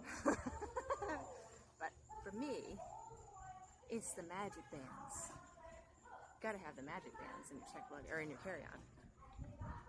Because if you're taking your Disney's Magical Express, they're just gonna scan your magic band. And my essential oils. I will not travel without them. It's a good question. What's yours? Do you have one? Headphones. Headphones. for the flight. Yes. He likes his Bose noise canceling headphones. That's like a big thing. I do the earbuds, the noise canceling-ish kind of sort of earbuds. They don't really cancel the noise. They're not like the Bose ones that have like the, I don't know, the magic switch. I don't know what it does, but they're good enough. And plug for Southwest again. They always have HGTV that you can stream on your phone for free. There comes the water pageant again. It's over at the Contemporary, I think, because it's kind of off in the distance. But anyway, I always love being able to watch Chip and Joe on Southwest. Hashtag not sponsored. Hashtag again, not sponsored. Speaking of, though, I do have to give a plug here for Adam Rucker, who I adore. If you guys do not follow AJ Ruck, Adam Rucker on YouTube, you absolutely have to. He is a gem. I really enjoy his content. So I'm sitting, I knew he worked for Southwest, right? I did this part of his like thing. He lives in Dallas. Dallas is headquartered in, or Southwest is headquartered in Dallas. He does their social media types of stuff. I knew that, right? Okay. So I'm sitting on the flight when we were coming, I think we were coming here. No, we were going to Salt Lake. No, we were coming here. I don't know, one of the two. And they had new Disney Parks videos on their Southwest TV. And I'm like, okay, I'll just see what this is about.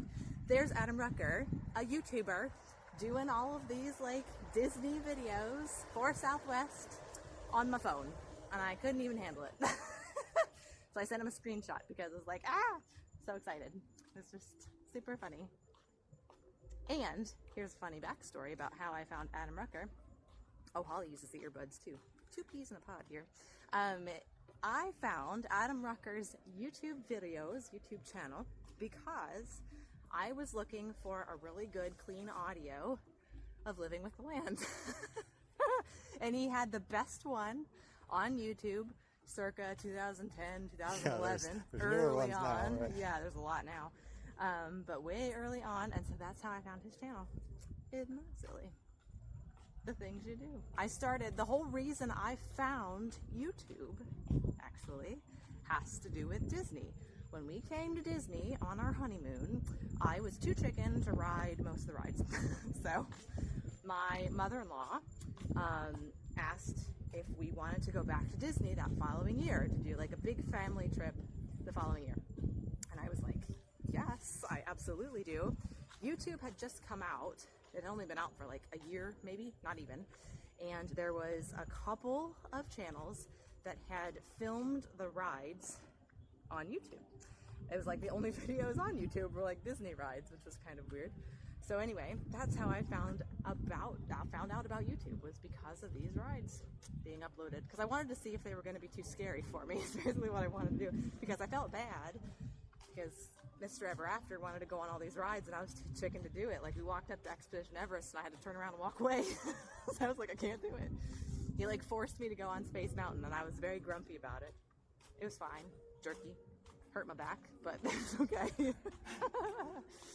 But yeah, weird little backstories of how all these things came about. Super funny. So Lynn says magic bands for sure. Oh yeah, Holly, totally look up Adam. He's fantastic. Headphones. Oh, medications. Always very important to have your medications packed in your hand carry. Haven't flown since I started oiling. Ooh. You'll have those too, Lynn. And it's hard to whittle them down to know, like, which ones do I need. This is a very difficult decision because they're like your children. You want to take them all. But I have my handful that I absolutely have to have. But I typically, when we check our luggage, or when we don't check our luggage, when we only have hand carry, my 311 bags, my liquids bags, are filled to the brim with my oils and, like, nothing else. That is it. Like bursting at the seams. But really, I mean, as long as I have my Dai-Jais, my Thieves, my Lavender, my Peppermint, my Valor. You cover a lot of ailments with those, yeah. Mm-hmm. Those are my big ones. Those are the ones that I have to have with me on the plane. Like, not even, there's no exceptions. Do not cross go or pass go. Don't collect $200. I must have those oils. And if the rest of them are in my checked luggage, then I'm still doing okay. Well, and with that mix, you cover a lot of both physical and emotional situations. Yeah. Situations. Problems. Oh, good. Holly just subscribed to Adam. That's good. Oh. You'll enjoy him. He is just so fantastic. I really enjoy him. And he has, like, a lot of friends that are on his channel, too. Franzie's the Southwest flight attendant. Yeah, you may have to, I don't know if he does as much Disney on his channel anymore because he does it for Southwest now, but Right. if you go back into his, like, playlists Yeah. of previous trips, He's you'll got get all of them there. He's just so funny. I just really like him. And also, he's gluten-free. So when I found that out, I actually had just been posting gluten-free like dining reviews on the Disboards, and so I had messaged him, and I'm like, you've got to check out the Disboards, as I've got some gluten-free reviews on there. And he's the reason he joined I'm the reason he joined the Disboards. I just felt like super proud about that. Again, hashtag not sponsored. I just love it.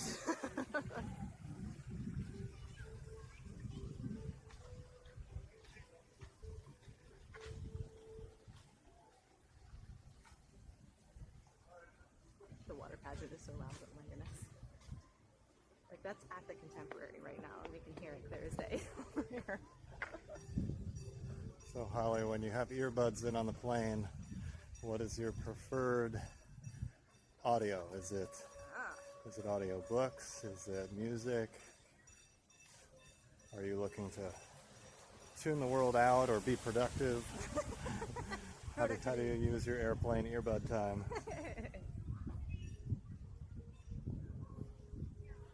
Or do you just listen to Chip and Joe? It's literally the first thing I do is I put on HGTV. Like, I don't know. We don't have cable, so it's like my time to like really enjoy that.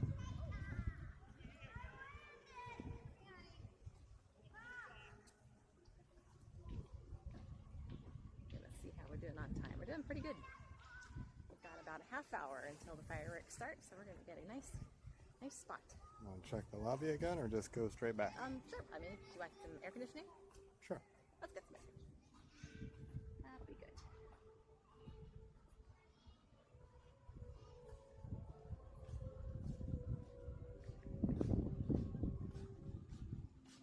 I'll be able to put my glasses back on so I can see what I'm doing. Right this way, Mr. Everactor, right this way.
Can you see the chat?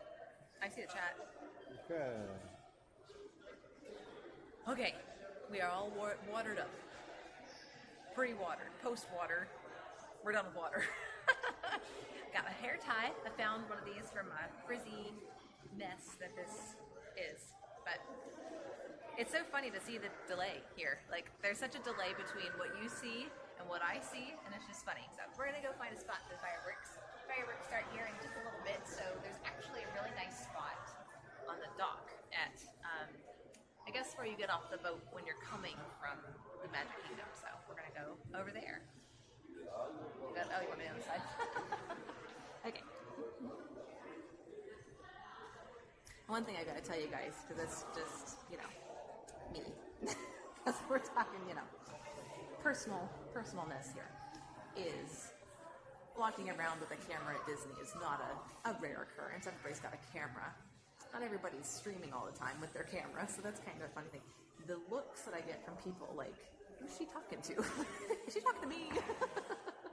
There's like, what is this? What is this thing you're doing? So it's just funny to see the reactions from people. So we do need to stay hydrated, Lynn. You are totally right. Very important. That is for sure. And Get ready for some fog. Yeah, here we go with the fog. I wish there was like something. I bet there's defogger that you could put on these things. Yeah, do you see this? This is humidity. So this is humidity. Welcome to humidity here. But humidity helps certain things, like you don't sneeze very much over here. Yeah, that's a really interesting thing. So, coming from the Midwest, I, for some reason, was sneezing all the time. And it didn't matter what house I was in. It wasn't just the, carpet or animals or whatever. No, we weren't So around I animals. would sneeze all the time. And then anytime I was either in Florida or a couple other places, I would notice that I would not sneeze. And then the moment I get back to Ohio, I'd start sneezing again, even though I'm from there, so I should be acclimated to it. You would think so. So once we realized that every time we come to Florida, I don't sneeze, I was like, There's something to this. maybe that's a sign. Yeah. It's funny because I'm the opposite. I come here and I sneeze, and I don't sneeze up north. So there must just be different things. I was telling my sister, we have a weather app on our phones or whatever, and it tells the allergens that are high or low or whatever. And so anytime, ragweed or whatever those different things are, tree pollen and things are high up in Ohio, it makes me sneeze. That's the thing. Down here, it seems like as of late, the allergens have been really low environmentally, except for dust and dander. Isn't that interesting? Dander? Where is that coming? It's coming from the alligators? Where is it coming from? Gator dander. Gator dander. I don't know. But I'm like, why would there be a whole bunch of dander outside? That just seems strange to me. I just think of it like cats or, dogs or whatever, but I don't know. And cats, I am allergic to cats. So I do, if I ever was teaching a student and they had a cat, if they came into my house, my eyes would well up, I'd get really hoarse and start coughing. So I needed to keep the allergy trio of oils next to me so I could roll it around my ears. It's not you, it's me. I'm sorry. As long as I don't sneeze or something, grab my It helps though, a lot. Did you hear they were just talking about sneezing? See, I'm saying, it's a thing. That family that just walked by was also talking about sneezing just now. Is anybody else talking about sneezing? Let me tell you. Lynn says fogging glasses is life. Yeah. Air conditioning, I tell you. And it happens when I get out of the car, too. We'll have the aircon really, really high in the car. And I'd get out and it's just nope. That's a good view of the Contempo and the Bay Lake over here. It's a good view of it. And which restaurant is? That's Narcoossee's. Narcoossee's. Mm-hmm. Dinner's on when? Does anybody know WDW Today? The old version? The Headland Testa, Mike Hochberg, and Mike Newell. No, Matt all the Hochberg. Mikes. Matt Hochberg. That's throwing me off. I was like, Mike Hochberg. Scopa. Mike Scopa. Mike Newell. Matt Hochberg. Every Sunday night, they used to have a live podcast.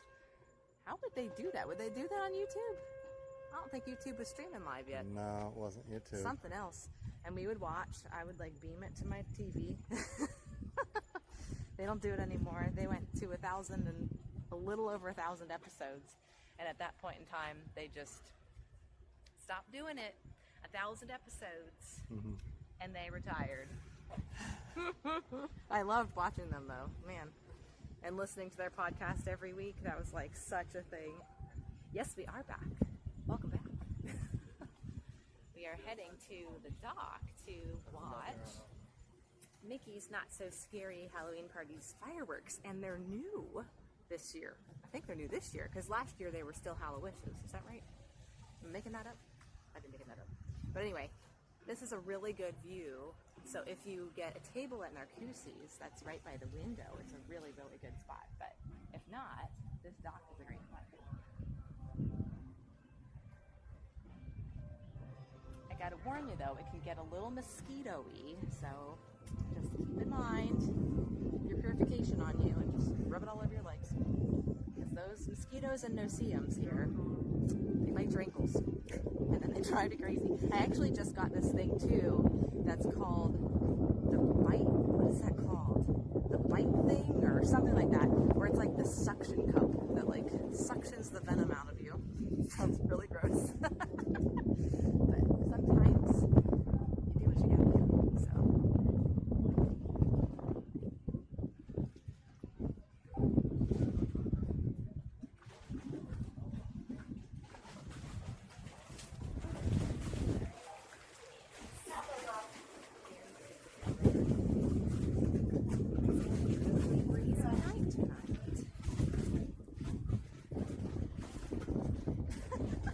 It's okay. Happily ever after fireworks, it's all about the same. These will just have a little bit of a Halloween twist. Same kind of thing. Thanks for sharing though, Holly. I appreciate that very much. You are a doll.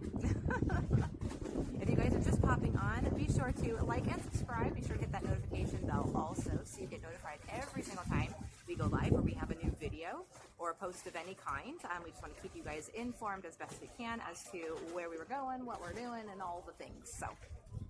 And again, as you requested, we're going to be doing the Moving to Orlando streams. Yeah, you'll see all the neighborhoods. For that. All those things, yeah.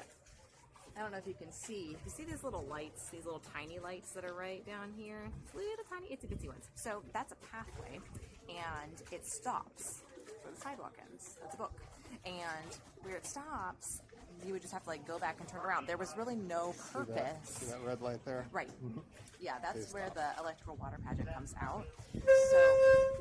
So apparently they are building a walkway now that wraps around and connects the Grand Floridian to the Magic Kingdom. So it's not only going to be the contemporary where you can walk from here too. Eventually. After construction's done. And by the way, if it's breezy, let me know and I can back up. There is some breeze. A little bit of breeze. breeze. Oh my word. There's some breeze happening now, so if And some boats departing. if it's too breezy, I can move to a different area. Yep. Just want to make sure this is a good spot for the fireworks for you. Indeed, because it's pretty breezy where we're standing, like we can feel it. So they play the music so loud here, like so loud here. We got people from Canada on our boats. They're Torontonians. All right. That's silly. All right, my friends. I'm pretty sure that's a pirate's cruise. It's about 9 o'clock. Illumination's going off right over there. All right. Now we're going to go and make our way around and find a perfect spot to Really? I don't think there's illuminations going on right now. Although maybe it's going off late. I don't know. That could be. Yes, they pump in fireworks music, which is really, really loud from this spot. We accidentally realized that when we came back from the Magic Kingdom one of the days to come here. And we were like, wow, this is a great spot to watch fireworks. We like totally, it was an accident that we even knew it was happening.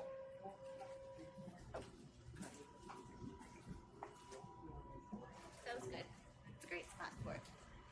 So some of you guys were asking about diet stuff earlier on today, and so Pirate Crossing, exactly.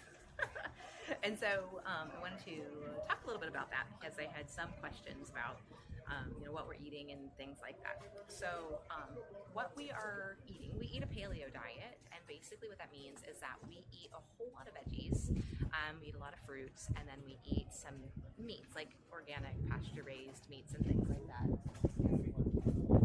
I don't know what that was.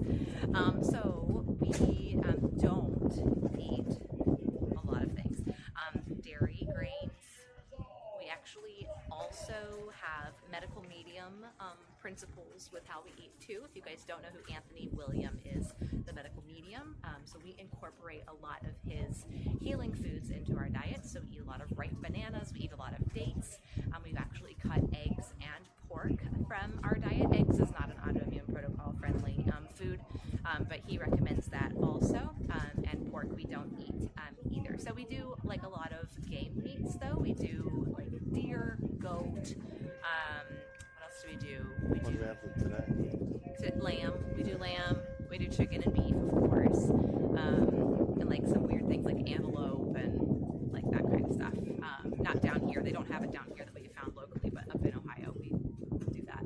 It is funny when people ask, oh, what do you eat if you eliminate so much? And it's funny because we eat so much. It's just meat, fruits, and veg, though. Right, exactly. It sounds like we did cut out a lot, but it essentially is. It's really easy to much eat easier. this way as long as you have a grocery store. It's not easy to eat in restaurants, mostly because we don't eat processed oils. So things like cottonseed oil, corn oil, canola oil, things like that, we don't eat. I do coconut oil. Mr. Ever After does not do coconut products, but we do olive oil, avocado oil, things like that. So like, not. Do you hear that pirate music? Pirate birthday. Pirate birthday crossing. So basically that's what it is. It's a very natural whole foods way of eating. So I hope that answers some questions for you guys. So why? Why do we do it? We do it because 3.5 years ago, Mr. Ever After was diagnosed with most likely an autoimmune condition. And so with his, hospital release paperwork, they gave a diet recommendation. They made no mention, though, that this condition was an autoimmune thing. There was no mention of autoimmune at all. So my friend Sarah, who lives down here in Orlando, she's a librarian at UCF, she has the same thing, and so I knew that, and so I asked her a bunch of questions, and she said, have you ever heard of, she said, because it's an autoimmune condition, he can get some, time off of work. It's an ADA approved, I don't know what you call it, like illness or whatever, to be able to work from home and things like that when needed, yada, yada, yada. As soon as she just happened to say autoimmune in passing, and at that point in time, this little buzzer or bell or whatever went off in my head, and I was like, autoimmune protocol. I had heard of this thing before.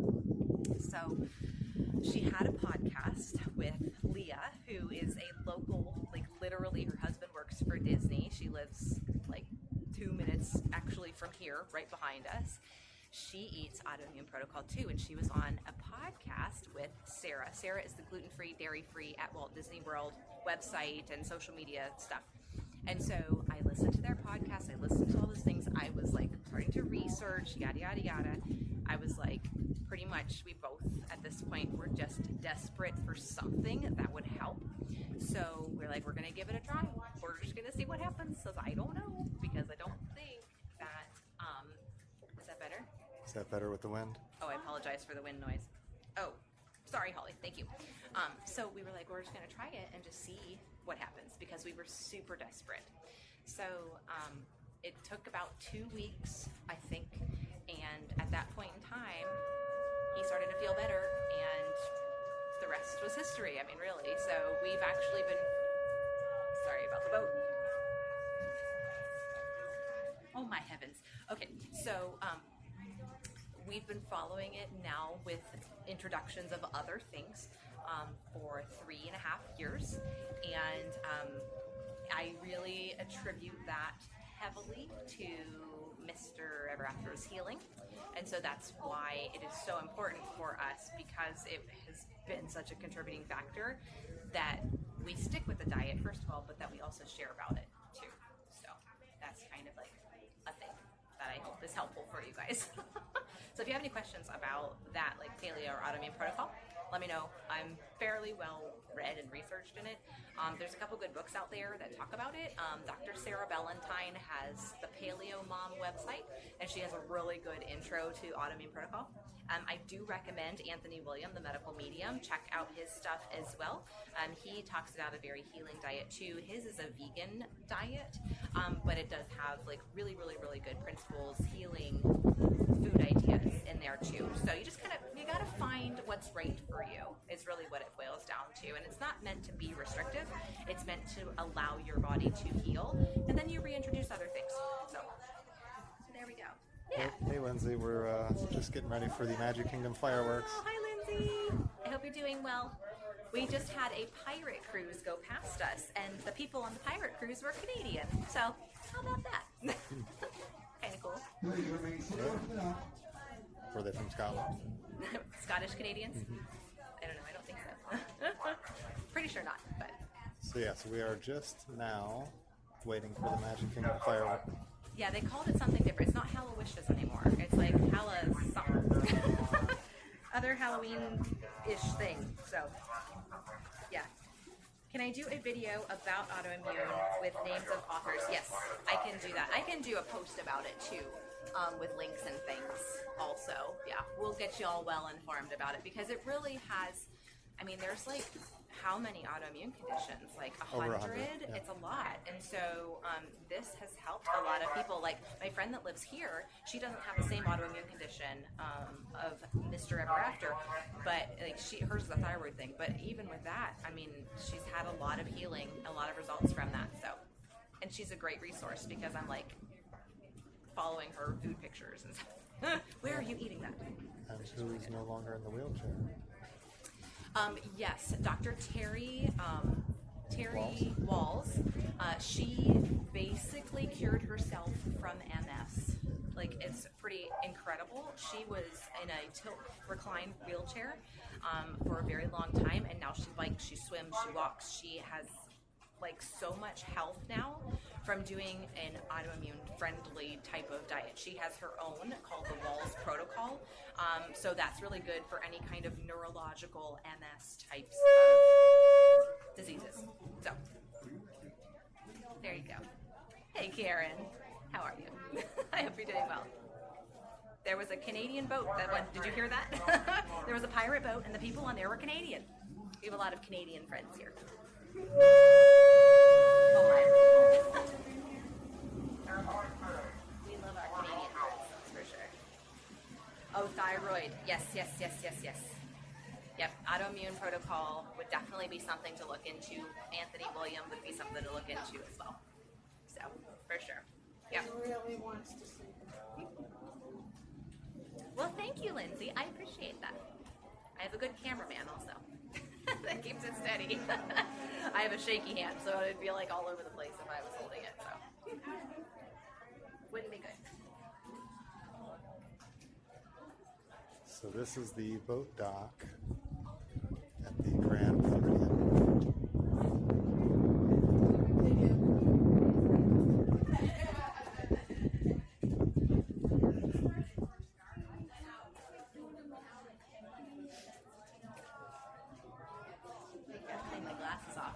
Fogging up and stuff, it just kind of like stays cloudy and it's ridiculous.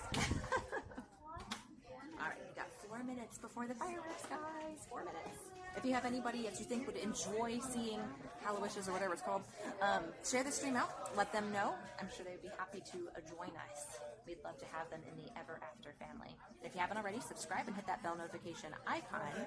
Because when we go live, you'll get a little email, or when we have an uploaded video, you'll get an email. You'll be the first to know. You'll be in the notification squad. Which what? We have giveaways. We do. I am super excited. I'm all about like giving away things. It's like my love language. I just do it. I love giveaways. Ooh, it's like fancy things. Fancy things are happening. Karen, I did. I took a break from YouTube for about 3 months. That was so long. I know, so long. We were in the process of getting the house sold and like doing all the things. Lots of other things were happening in our lives at that point in time. So it was about a 3-month break. But we are back with a vengeance. We are here giving you all the live streams. Oh, that was the end of something. Probably illuminations over there. Way over, see the glowing sky.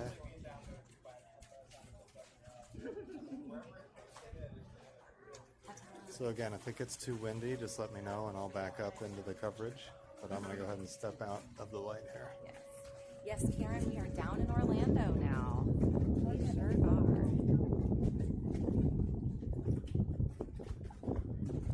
Having a good time being right by Disney.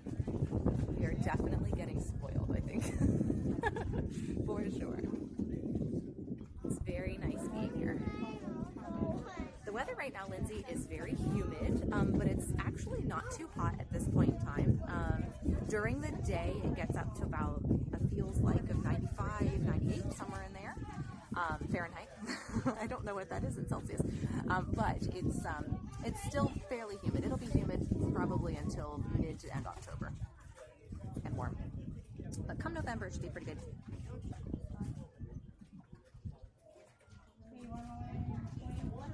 One minute to fireworks. I feel like this music is going to startle me and I'm going to jump. I wonder if we're right near a speaker. There's a speaker right there. So, yeah, slightly concerned about it. I'm like, ugh. Should put my earplugs in.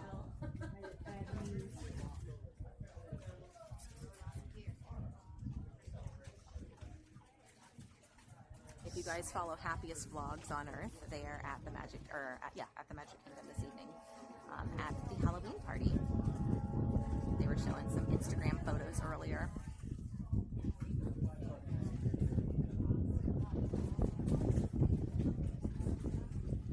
Just about time. Oh, I see a light on. Oh, enjoy, guys.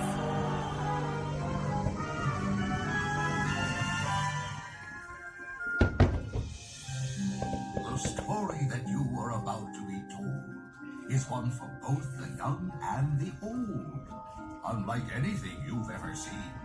Get ready, for this is Halloween!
It's wonderful to have you here, for I, Jack Skellington, have a tale to tell. Ah, yes, Halloween is a night filled with surprises, playful tricks, frightful treats. Why, anything can happen on Halloween, as some friends found out on a night much like this one. Oh, but I'm getting ahead of myself. Oh, Zero! Here, boy! Zero! Where is that dog? Ah, there you are, Zero. It's time now to take our friends on a Halloween adventure. One they'll not soon forget.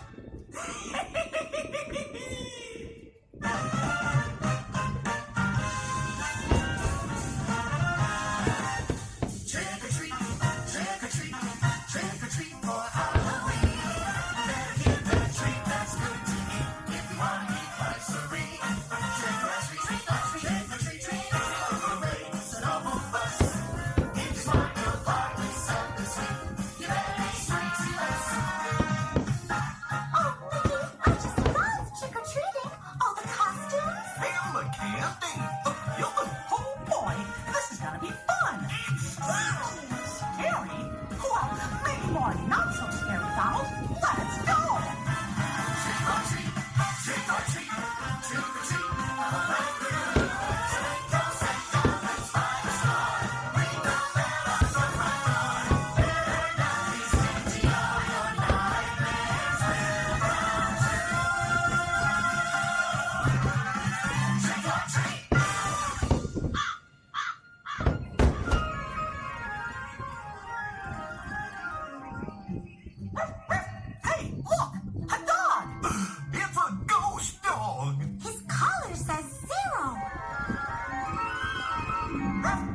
Ursula took this party into her own tentacles.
We made it! Thanks, Zero. That was fun! The best Halloween ever! Come on, gang! Let's go! Trick or treat! Trick or treat! Trick or treat for Halloween!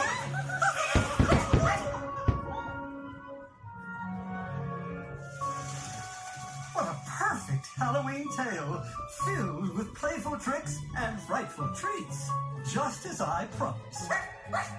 And Zero, you were very helpful indeed. You see, my friends, with a lot of adventure and a bit of fright, Halloween is the greatest of nights. Happy Halloween!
Wow.